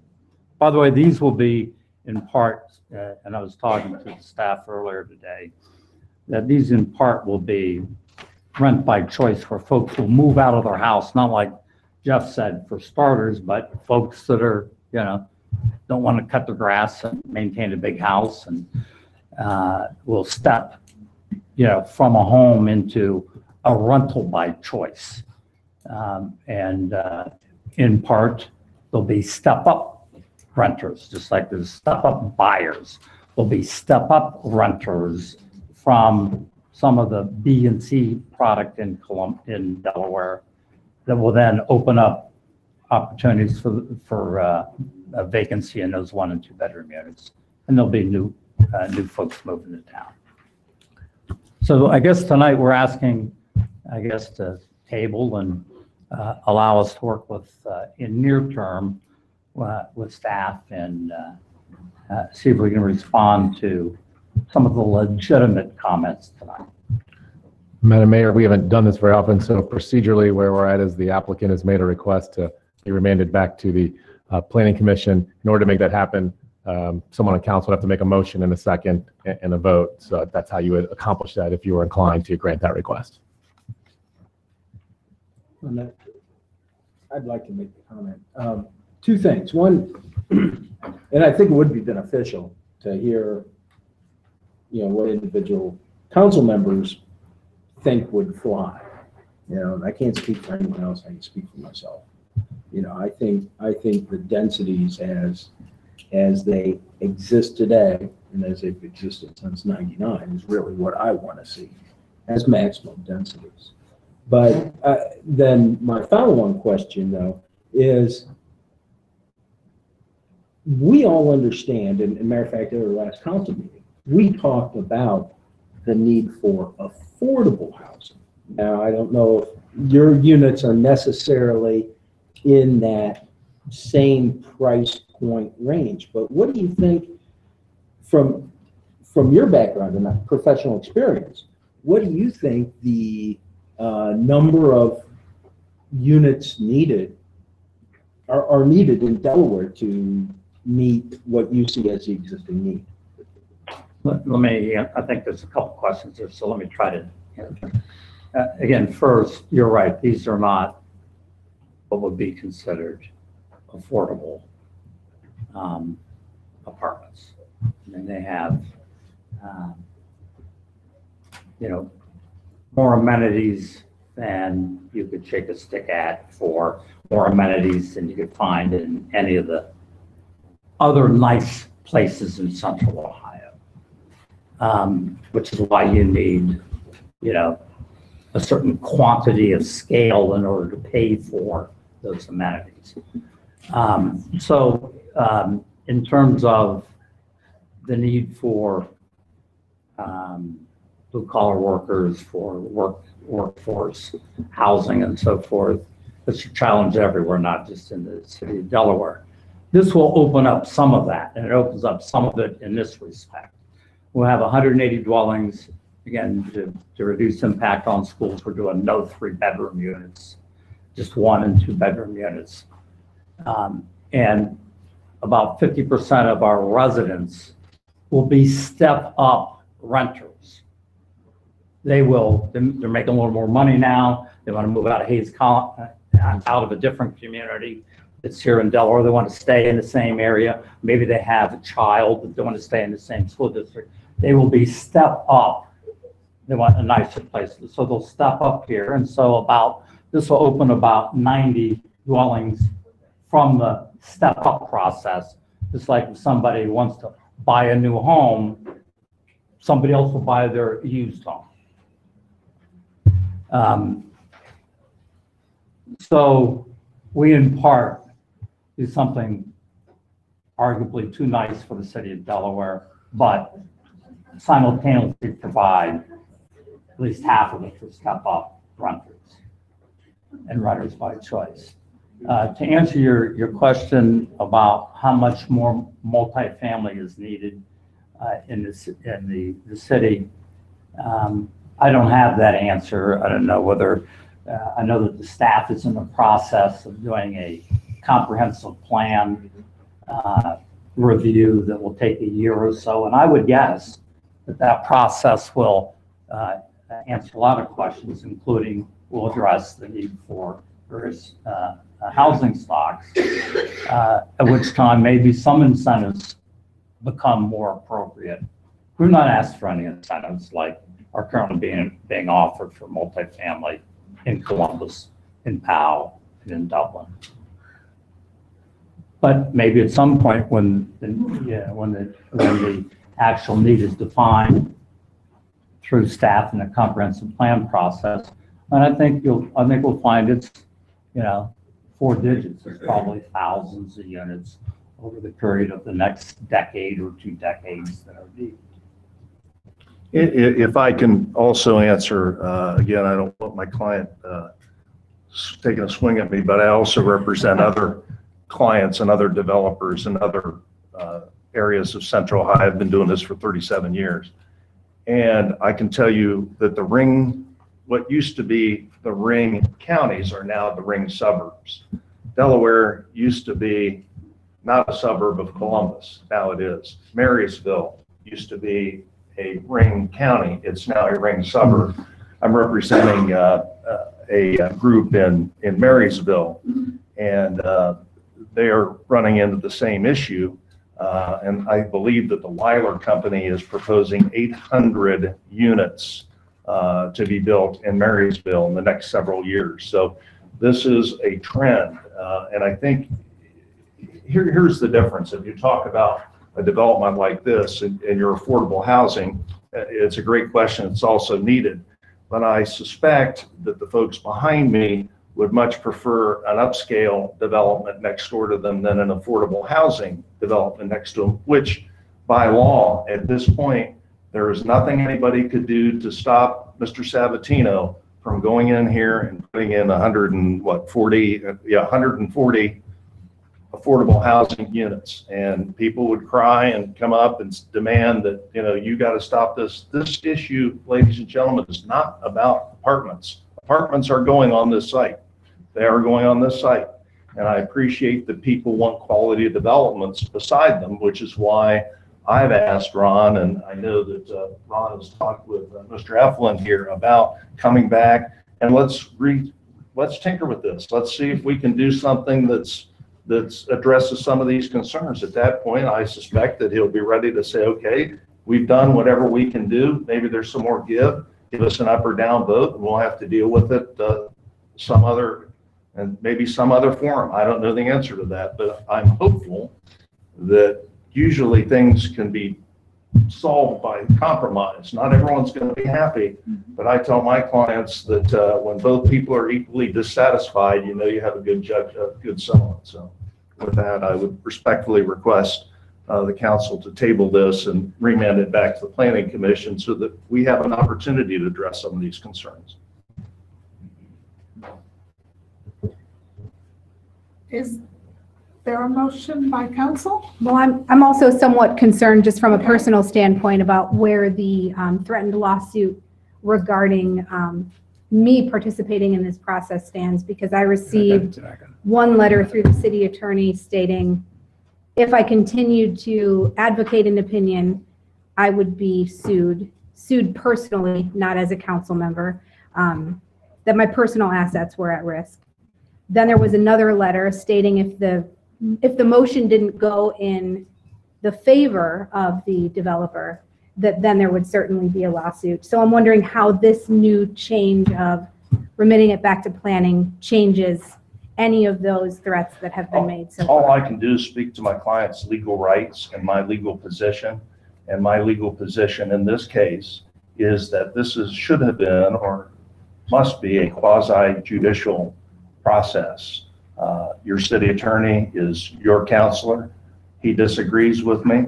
One of us is going to be right, one of us is going to be wrong. Perhaps if we can get this thing worked out, we won't need to find that out. But that's all I can tell you about that. I'd rather not find out either, to be honest.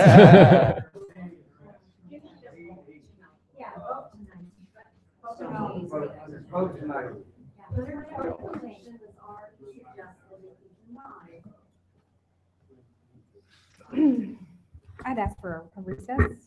That's a good idea. All right, we're in recess. It is 9:17. 9:30. Want to come 9:30?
Oh, you got the recorders going?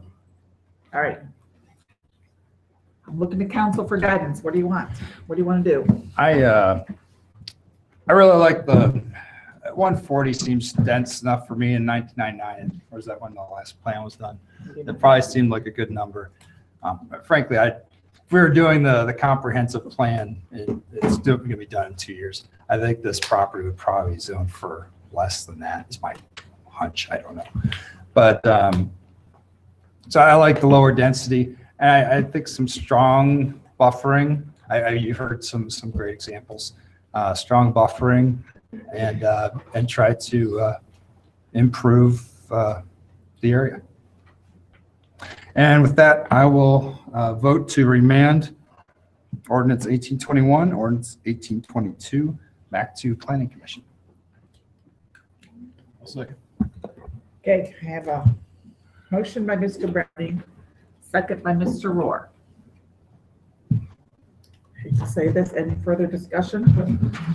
I would just go on record saying also I'm an advocate for the lower density and would be very, very willing to work on additional buffering and sitting down with the developer and residents if that is what he so chooses to try to hear some of those concerns. I see you shaking your head, sir. He's shaking his head already. So I would just say that a much lower density, something that was originally proposed in 99 is something I would absolutely support as well.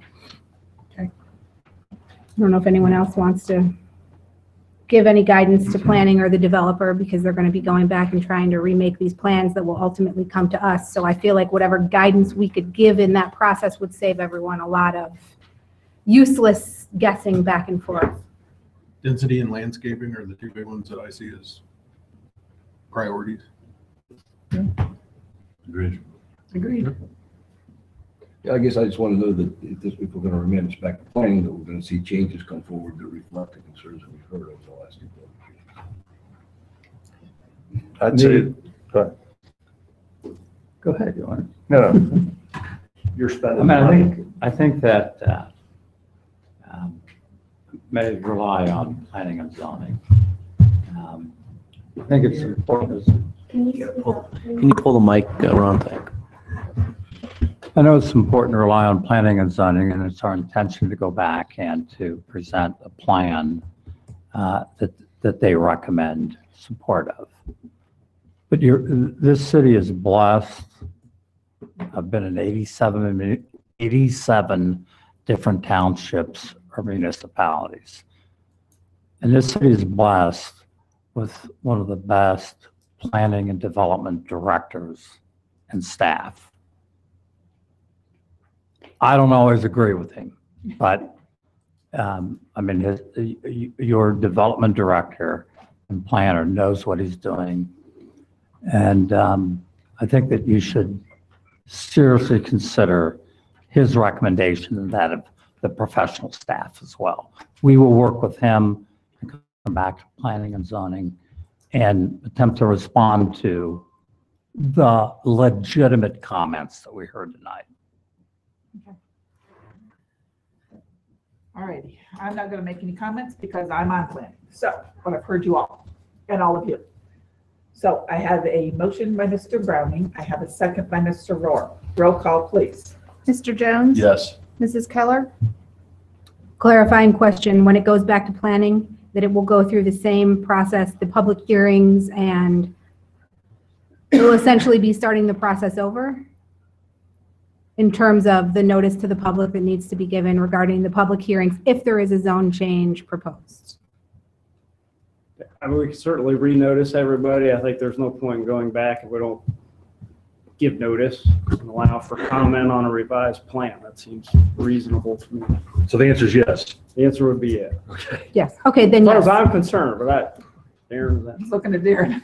Oh, you're going to, the only quibble I would have with that is my understanding of how the planning commission works. You use the word hearings. My understanding is you set your meeting, and it's not like council where you have your first reading and then you have a second reading with the public hearing. You actually set your hearing at that meeting. So, and they can have more than one meeting, but it's not the same schedule as council has. So it would be notice the meeting and have the hearing at the meeting. Is that correct, Dave? Right. Yeah. So I just want to make sure we're not having, they could have more hearings if more people come and they want to, but the idea is That's how planning normally does it.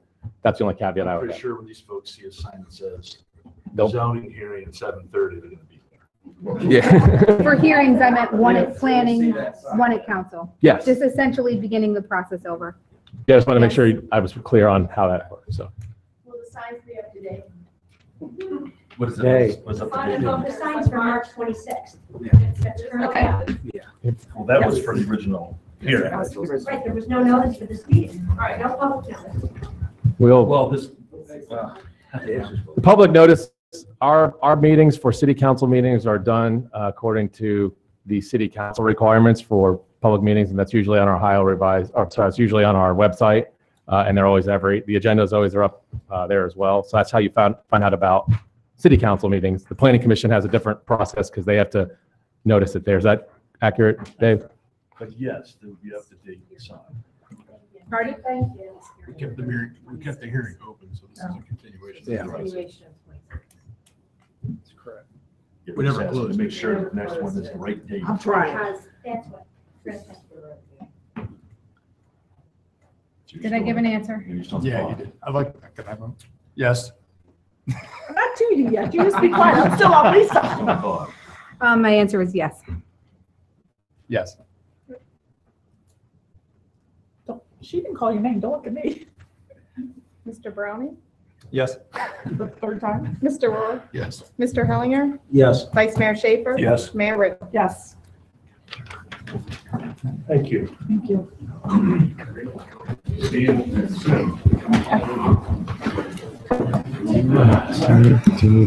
Oh, no. Everyone sit back down. We're in this together now. 15 more days. We've got an ODOT MOU people want to talk If anyone has about. granola bars, cookies, or anything, you can drop them off up here. De minimis. Make sure- Not very expensive cookies. Thank Go. Okay, item 11. These are ready. 11 and 12 are ready. Ordinance number 18-23, an ordinance amending the Delaware Municipal Court and Clerk of Court employee benefits and leave policies. I might wait a couple seconds. I know it's late, but. I could have sworn there were people in those seats. Just 2 minutes. Got something out of it.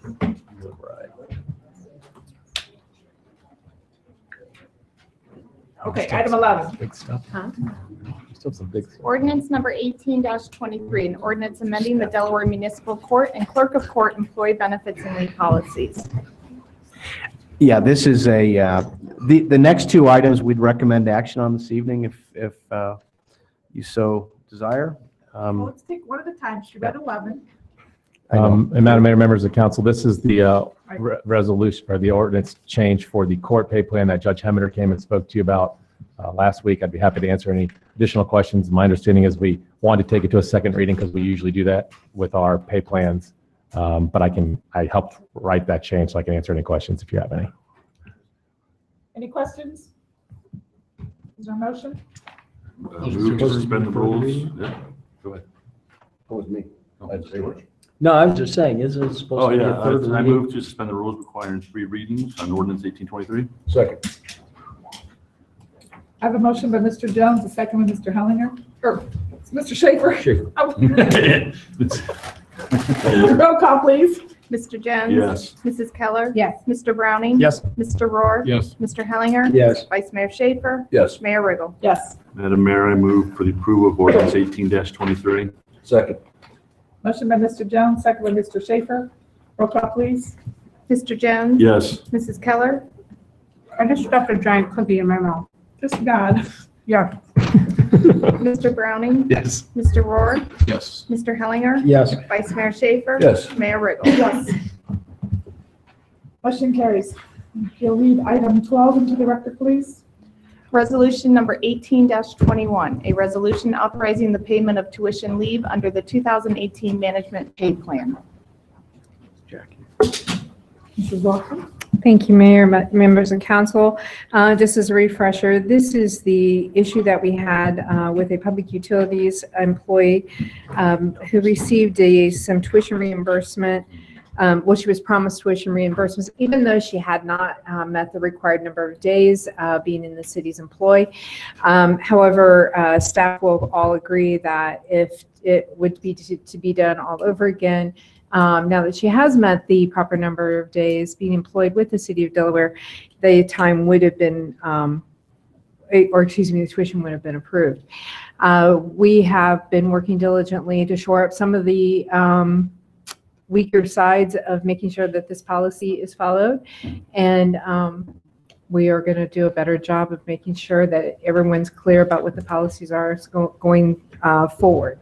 I'm happy to answer any questions you have. Any questions? Any motions? I move to suspend the rules requiring 3 readings on resolution 1821. Second. I mean, just, you don't need it for, you can do it if you want, but. I move for the approval of resolution 1821. Sorry. Okay, motion by Mr. Jones, a second by Mr. Schaefer. Roll call, please. Mr. Jones? Yes. Mrs. Keller? Yes. Mr. Browning? Yes. Mr. Rohr? Yes. Mr. Hellinger? Yes. Vice Mayor Schaefer? Yes. Mayor Riggle? Yes. Motion carries. Let's jump down to item 14, consideration of resolution number 18-23. Resolution number 18-23, a resolution authorizing the city manager to enter into an agreement with the Ohio Department of Transportation to participate in the cooperative purchase of road salt through the ODOT winter salt purchase contract 418-19.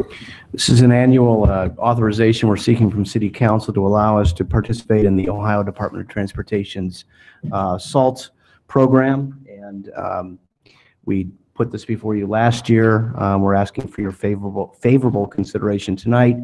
The state gave us notice last week, so we do need action. I am going to talk to our city attorney about a blanket resolution that would allow us to participate on an ongoing basis, so we don't have to come back and do this every year. Anyway, our recommendation is to approve it, please. And this does save us money because we get to buy it at a cheaper price because we're buying it in the off season. Okay, what is the wish of council? Move for approval of resolution 18-23. Second. Motion by Mr. Schaefer, second by Mr. Rohr. Okay. Roll call, please.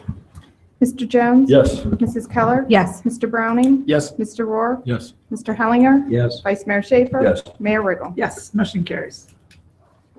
Item 15 is consideration of ordinance number 18-25. Ordinance number 18-25, an ordinance supplementing the 2018 appropriations ordinance to provide additional funding for the airport strategic business plan.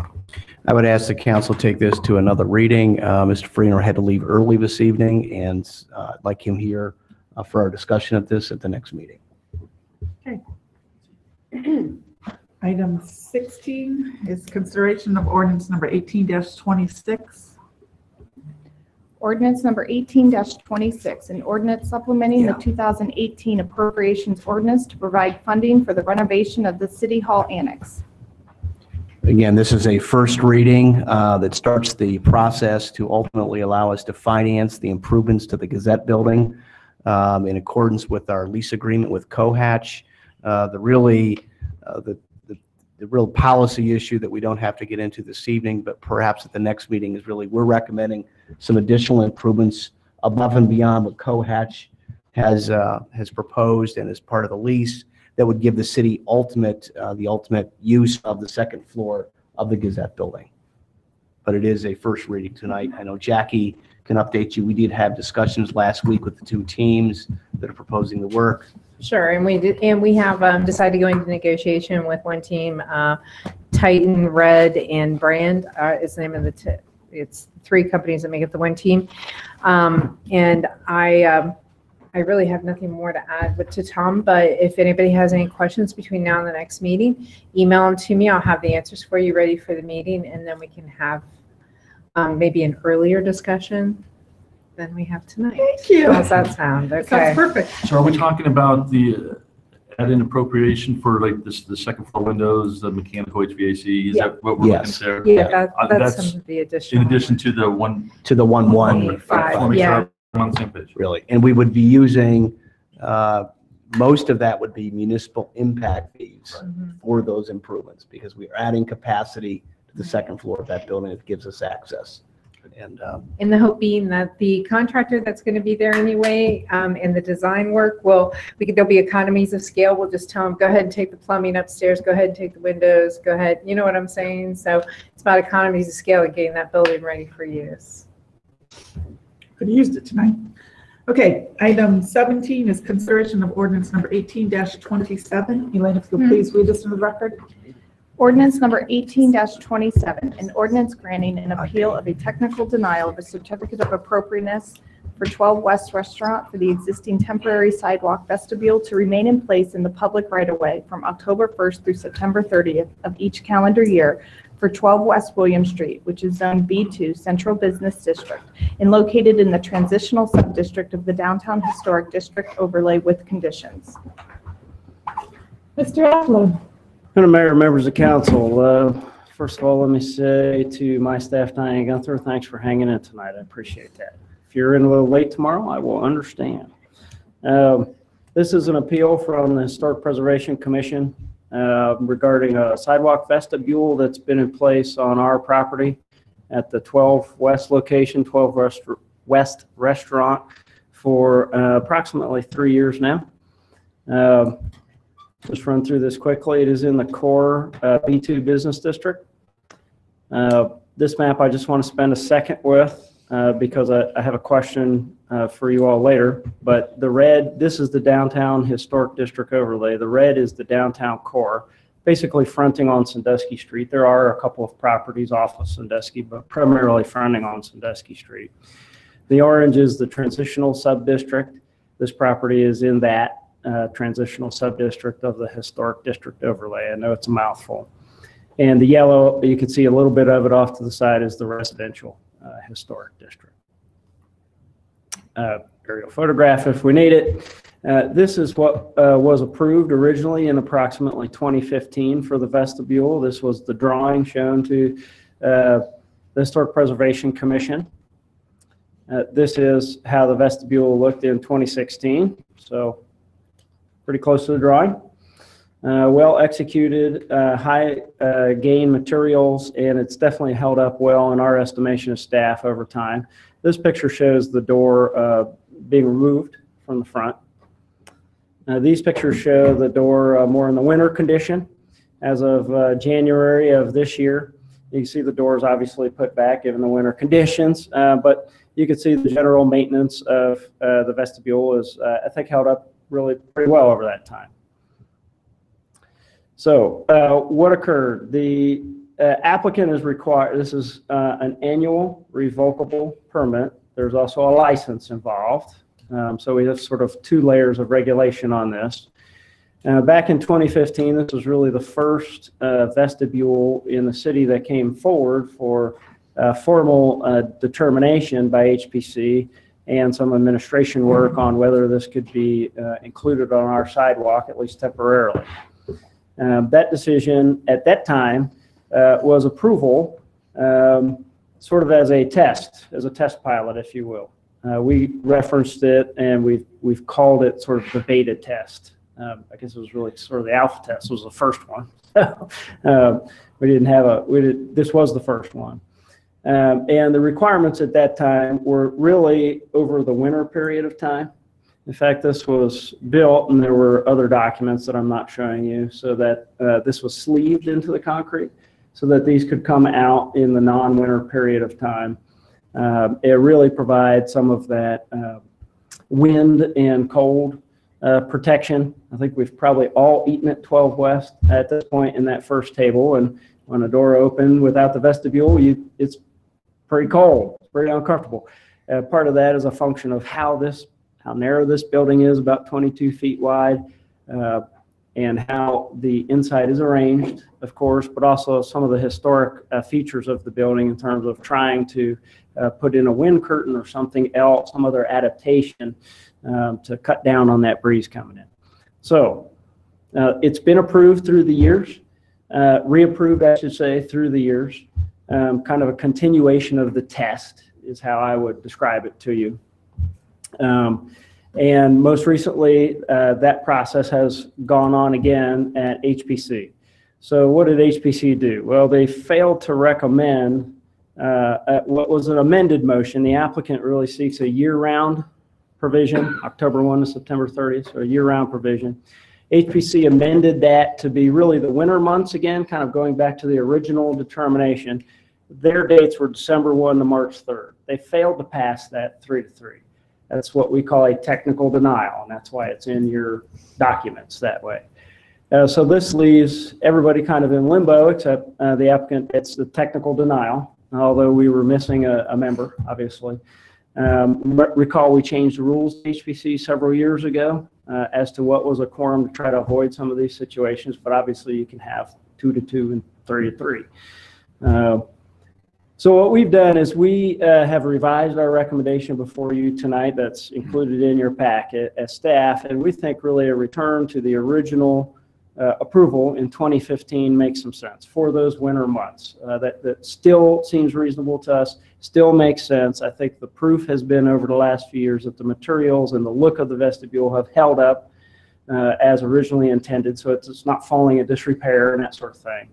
But this would still provide for that winter month protection. The applicant, this is one of those conditions where obviously the applicant's going to make his case to you, and he, I believe, still pretty clearly has some thoughts for you with respect to the year-round weather protection for your consideration.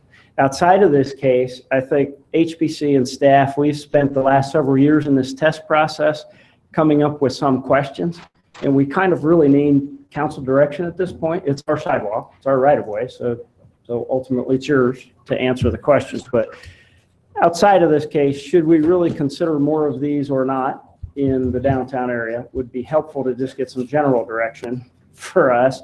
We have had one other case formally come forward, which I believe is going to be withdrawn from that applicant, but there might be more. So that's a question for us. And if you're of a mind to consider some of these, more of these in the future, where should they be allowed? There's been a lot of discussion at HP and staff about perhaps only allowing them in the transitional district and not right on the Sandusky Street corridor. So not the red of the former map, but the orange on the former map I showed you. And then should these be handled case by case through HPC and staff, or do you want us to craft some formal guidelines with respect to these? There are sort of guidelines that are emerging. It needs to be inside a patio area. It needs to be black. It needs to be of high quality materials like this. Black is to sort of make it fade into sort of the overall facade of the district. What else am I forgetting, Diane? I think those are the primary ones at any rate at 9:30 at night. Is the flying pig the one you're talking about that's heavy with? The flying pig was, I think is going to be withdrawn, hasn't been formally withdrawn yet, but I've heard there's been some changes over there, and I think they want to try to attempt to use an air curtain. The way that it's set up inside of their door actually lends itself more to that than in this particular location, and just the way that the windows and the materials are laid out inside of both. But it has not in the transition, right? Correct. Correct. And that's because right now we just certainly taking each one on a case-by-case basis. We can say no, we can say yes, we can say it's a whatever after beta test is, SATA test, I don't know, somebody tell me that it's second test.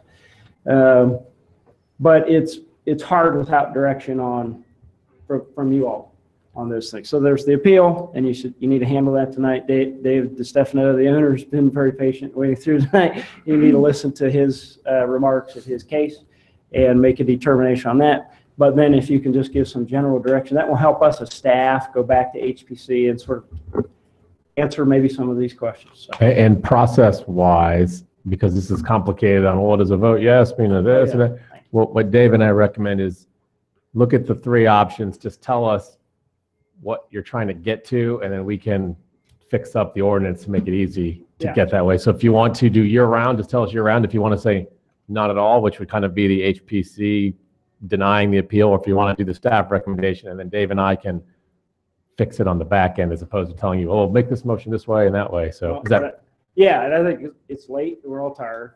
Two, I think if you read the fact sheet and the ordinance, it's confusing. Okay, we all submit to that. So we tried to boil it down and just tell us what you want, listen to his case, tell us what you want then, and we can go back and bring back what you want to the next meeting.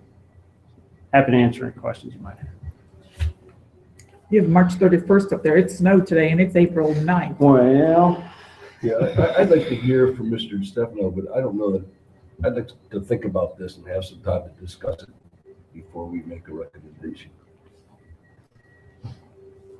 For 12 West, I like the year round. It's nice quality. They've done a nice job. I think Sandusky is bordering on too crowded. I think those there might be a little tougher to pull off. I think Yeah, what you just said. You like the current. I do. I think it's nice. That's number one. I think it helps. He likes number one up there. I agree. I like number one as well. I think at this point, 3 years, it just blends as part of the building. You don't even notice it. I think if I understand Jim, he's saying just for this property, not for all. Right. Yeah. This is in a different this is in a sub-district. correct. And I think the fact that it's on 36, so it's east-west, that west wind in the wintertime is worse than the north-south. So only west wind facing properties. Just kidding. Have you been to any HPC meetings? That would not even be close to chicken. That's not true. You know, in my discussion with the applicant, we discussed this back and forth, and rightly so. You know, HPC looks at form. You know, they look at window construction and all this kind of stuff, and paint colors, and those are all viable things, but they're form, they're not function. And I personally would like to see that.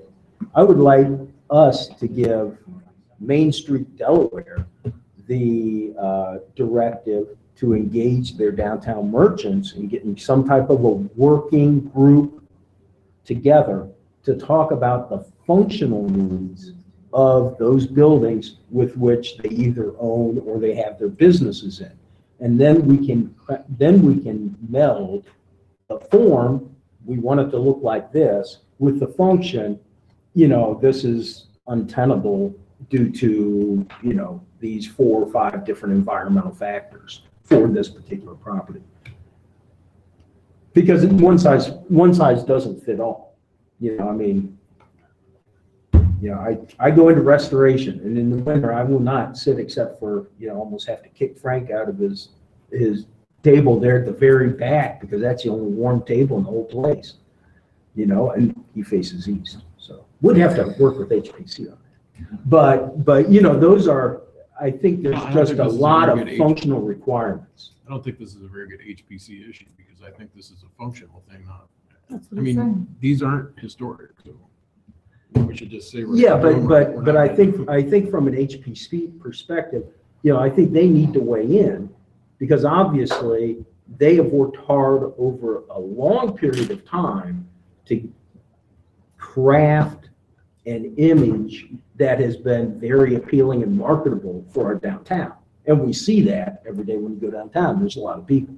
So I don't want to throw the baby out with the bathwater there. I think those are very viable issues, but I think we really need to also say, yeah, that, you know, pastel blue's fine, but we still have to do something about, you know, whatever this factor is for this particular property. And I think that's where that working group could go together, because they also look at, as owners or business or property owners, they also have a cost basis to consider also, where, you know, HPC is like, no, we want this, and, you know, we don't care what it costs, you know, because this is how we want it.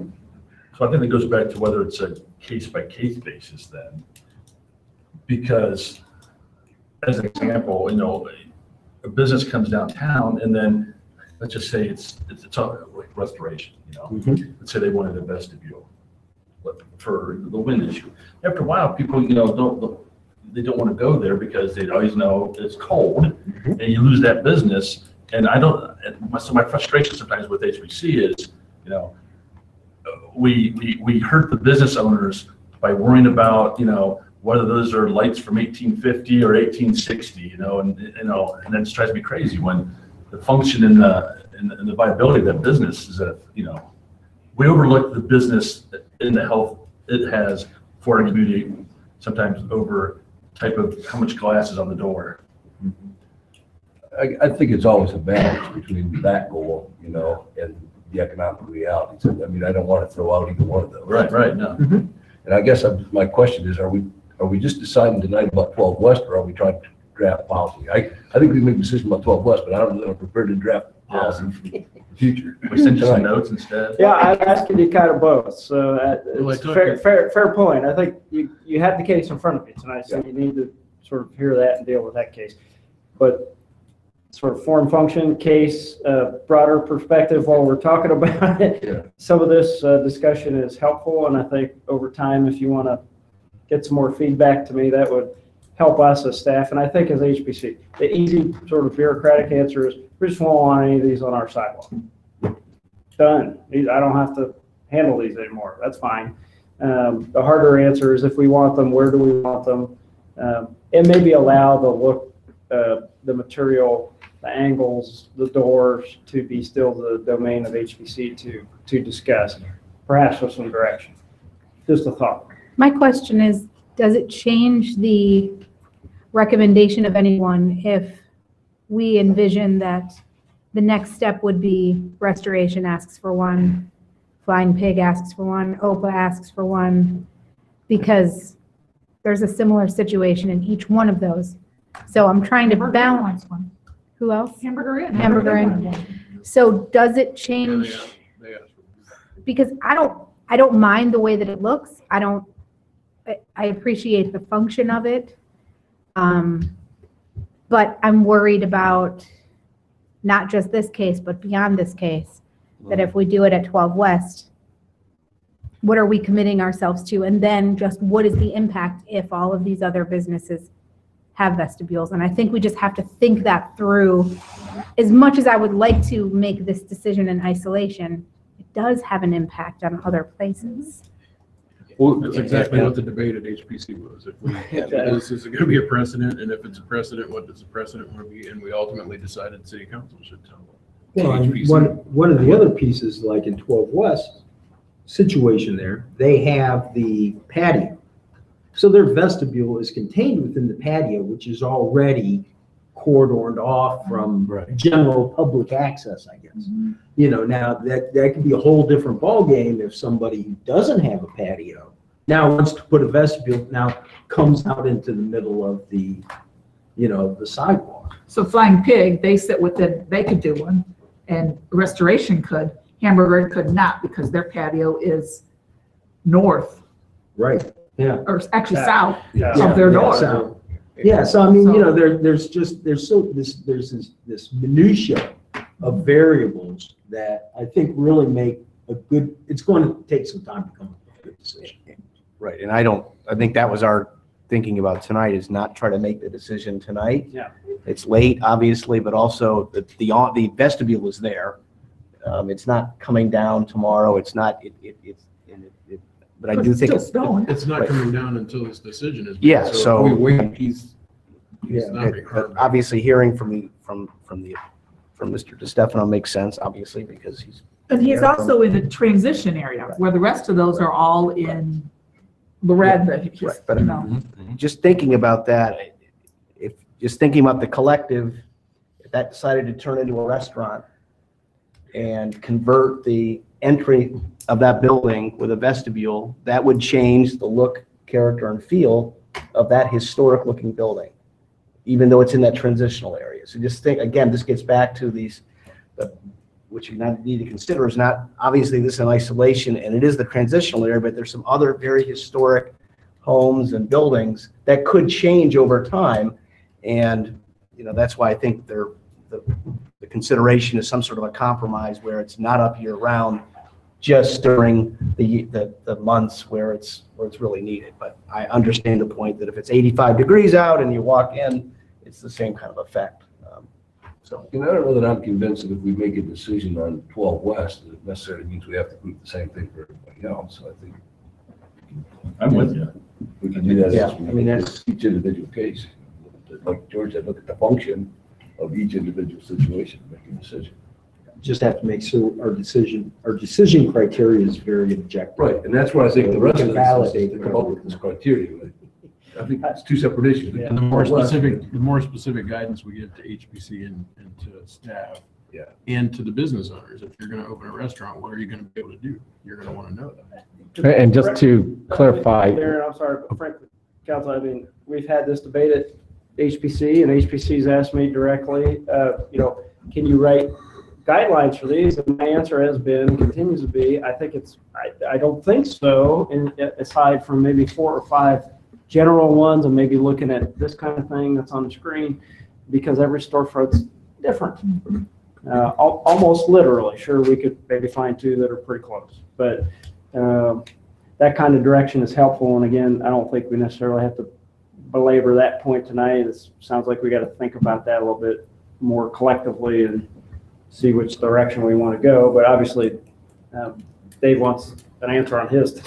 Please. Well, and to answer Councilman Schaefer's question, this might have been lost in Dave's presentation. Even if you approve it year-round tonight, it's still a 1-year license, which has to get approved every year. So it's not like we've got this one locked in forever, and now we got to do it for everybody else. So you can give him his permit tonight, and then we can come up with the guidelines and stuff later. And if you change your mind and say we don't want to do them next year, you still have the right to do that. That was a great point. We still maintain the authority that these are revocable anytime for any reason at the discretion of the city. We may have utility work, or you may have other things we need to do in our right. We're still preserving the rights that we have in our right of way. We're just allowing for temporary occupation of it, same as a sidewalk, cafe, or patio.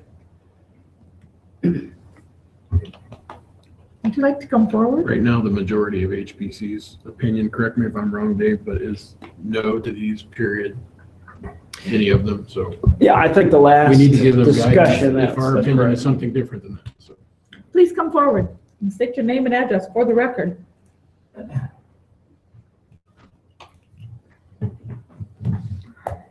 thank you for being so patient tonight. No, not a problem. Thank you all for the time.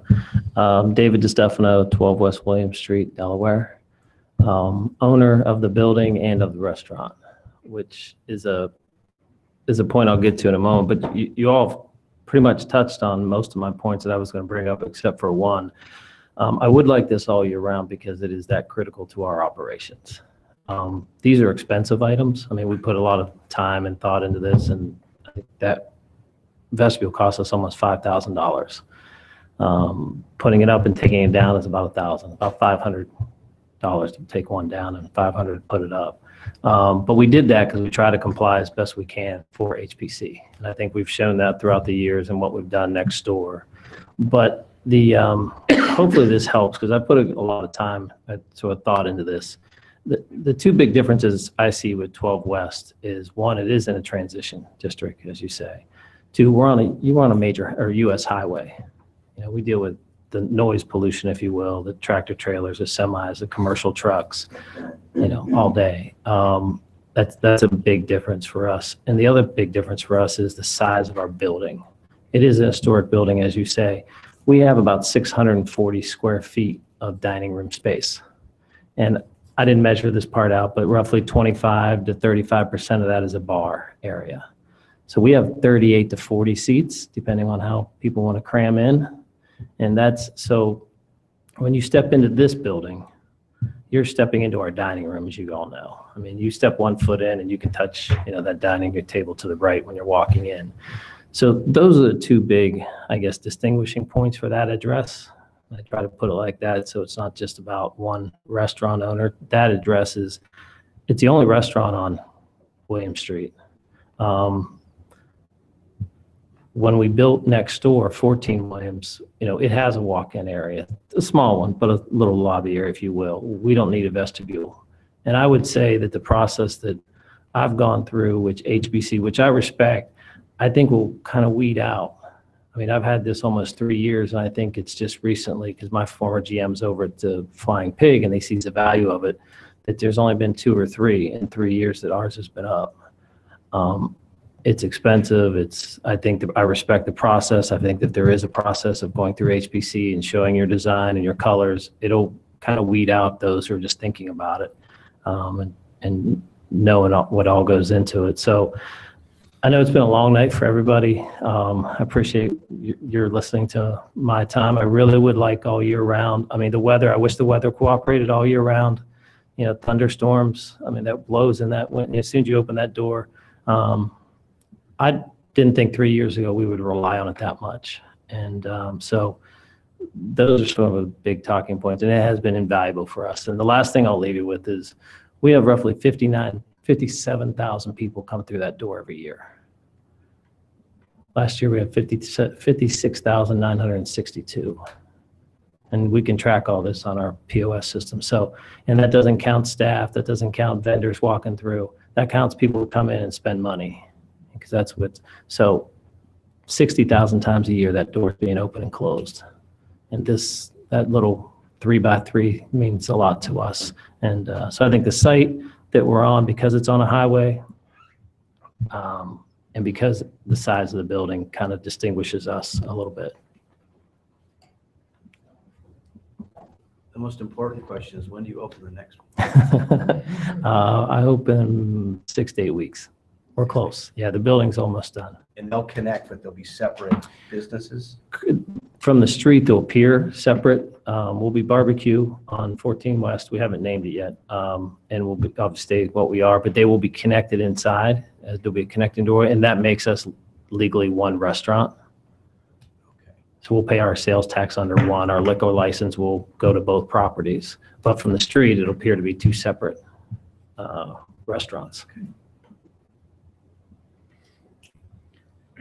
So, do you want to take this to another reading? I have so much admiration. You took something that's 640 square feet and 60,000 people have eaten there. That's just unbelievable. So thank you for investing in Delaware. Well, it's been great to us. I say is us because, you know, there's about 15 people I work with, you know, and they're local. Most of them are local Delaware residents, a couple in Sunbury, so out of towners maybe, but that's what we do. And we've been so pleased by our sort of working with the city, the team, Diane, that's why we reinvested, if you will. I like to tease, this is my 3rd restaurant in Delaware because we had the fires, you know, and we had to rebuild. So it's been a lot, but I truly wouldn't sit here before you if it didn't mean that much to fight for this campus. Okay. So you want to take it to another reading? Do you want to vote on this tonight? I move to suspend the rules requiring 3 readings on ordinance 1827. Second. Hold on, and I do not mean to interrupt. Because the voting thing is weird, it perhaps would be helpful to let us know, are you going for year-round, the time frame? 1, 2, or 3? Well, if we grant the appeal, according to this, the way it's written up, it's October 1 to September 30th. Yeah. If we grant the appeal, we'll basically giving it. Well, it's actually, if you grant the appeal, it technically would be December to March because the HPC amended it. Well, the way, It's worded weird. Darren, the way we Okay. have the ordinance written today is we wrote it as the original request. Oh, we did, okay. So I think at my best showman, a vote for ordinance 1827 is a vote for year-round vestibule at this location. That's how I took it. A vote against the ordinance is not that. That's fair. So if you're cool with that, as long as we all know the same page. Yeah, Okay. I'm going for year round. How do you guys have a decision so fast? You don't have to. We could take that. I mean, I mean, quite honestly, I don't know why we need, because obviously it's going to remain. You know, no action today does not impact the applicant in any way, shape, or form. As staff, we're not going to go out tomorrow and make him take it down. I can tell you. Let's the city manager tell him. It's a different decision 2 weeks than. I'm not either. Tonight. If you don't want to vote then, but don't vote to suspend the rules. Right? That's right. So I stick with my There's original a motion. motion and a second, I think we. all right. A motion by Mr. Jones, a second by Mr. Schaefer. Roll call. Mr. Jones? Yes. Mrs. Keller? No. Mr. Browning? Yes. Mr. Rohr? Yes. Mr. Hellinger? No. Vice Mayor Schaefer? Yes. Mayor Riggle? Yes. I move the approval of ordinance 1827. Second. Motion by Mr. Jones, second by Mr. Schaefer.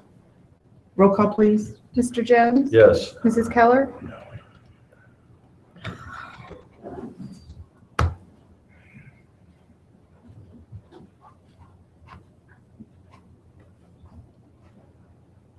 Can I pass? This is for the, this is Back for to the me? ordinance, right? This is for the ordinance, I'm not done thinking. you can pass. Come back to her.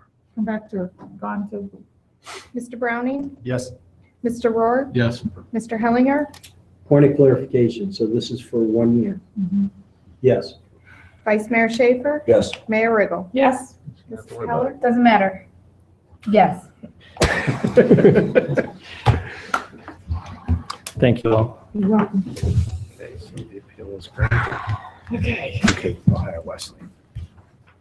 Number 18. They have been here for. Okay. Consideration of ordinance number 18-28.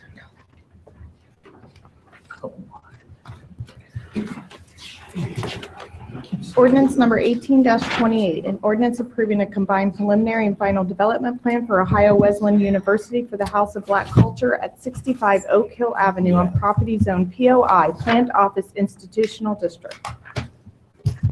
Mr. Eflin?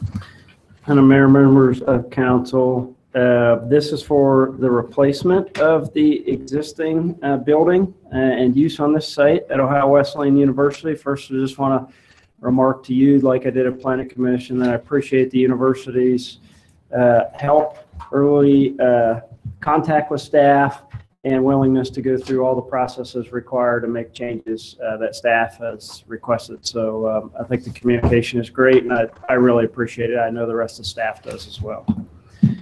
So this is a combined preliminary and final development plan. Your Planning Commission did recommend unanimous approval of this. It is on Oak Hill Avenue, property zone Plant Office Institutional, aerial photograph should we need it.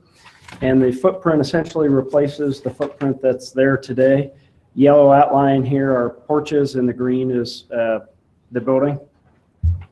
By way of shorthand, I think the architecture is certainly of the highest quality. And I'll just show it to you quickly. And then I will say I'm happy to answer any questions that you might have. Any questions?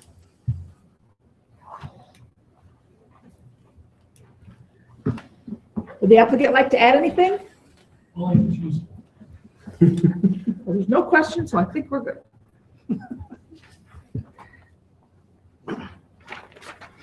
Any motions? This is an ordinance. First reading. This is second reading, isn't it? First reading. What is it? This is Oh, I've been planning. That's why I've already heard all this. This is first reading, non-controversial, I believe. Yes. Combined preliminary and final development plan. Okay. So Move to suspend the rules requiring 3 readings of ordinance 1828. Second. Motion by Mr. Jones, second by Mrs. Keller. Roll call, please. Mr. Jones? Yes. Mrs. Keller? Yes. Mr. Browning? Yes. Mr. Rohr? Yes. Mr. Hellinger? Yes. Vice Mayor Schaefer? Yes. Mayor Riggle? Yes. Move the approval of ordinance 1828. Second. Motion by Mr. Jones, second by Mrs. Keller. Roll call, please. Mr. Jones? Yes. Mrs. Keller? Yes. Mr. Browning? Yes. Mr. Rohr? Yes. Mr. Hellinger? Yes. Vice Mayor Schaefer? Yes. Mayor Riggle? Yes. Motion carries. Thank you. I'm sorry about the late evening.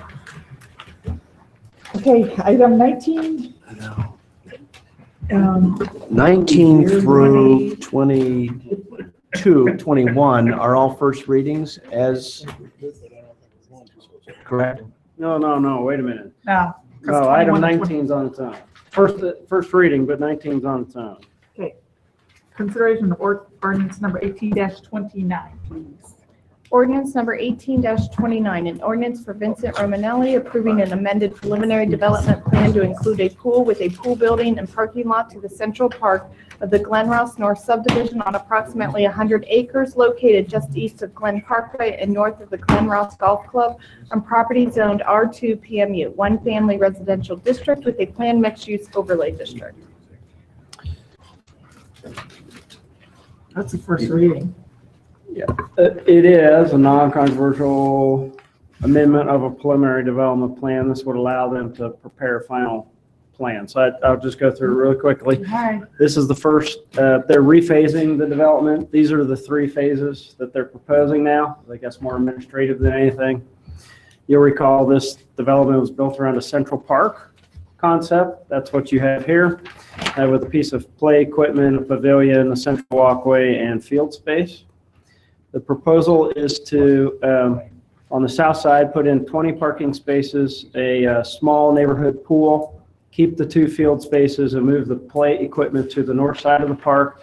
What you're not seeing here, but it's in the line drawings, is that there still would be pathways to connect all of this together as well. Again, this is an amended preliminary, so final plans would be brought forward with the final plat for phase 2, and you'll have a chance to review those as well.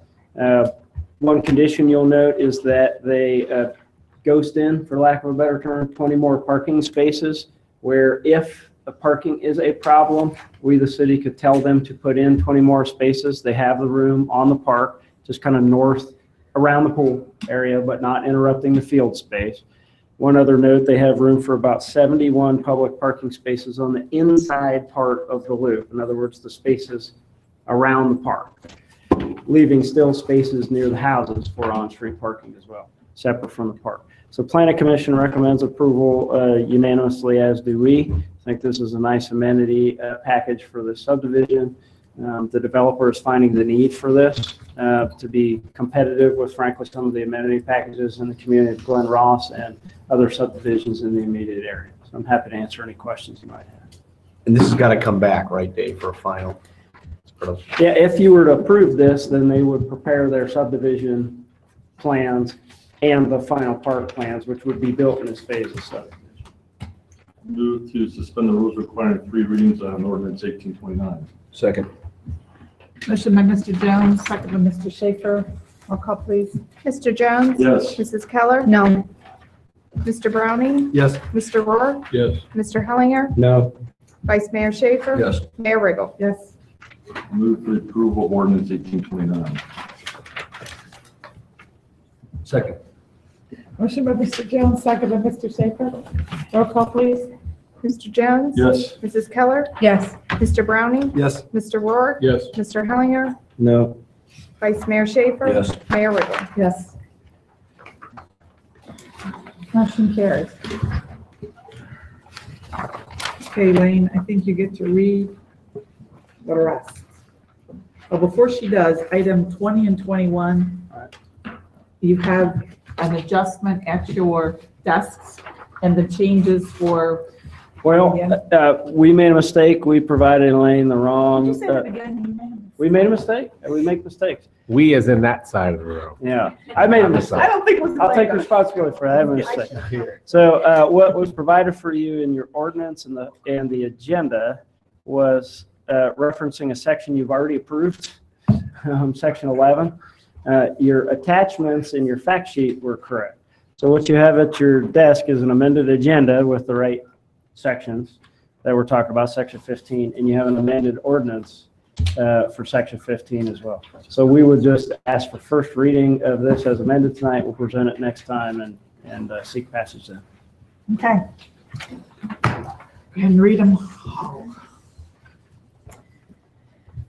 Ordinance number 18-30, an ordinance for Pulte Homes approving a final development plan for the communities at Glen Ross, section 15 for 52 single-family lots on 23.835 acres on property zoned R2 PMU, one family residential district with a planned mixed-use overlay district, and located south of Cheshire Road and east of Winterbourne Drive on Marble Slab Road, Winter Shadow Loop, and Bald Eagle Drive.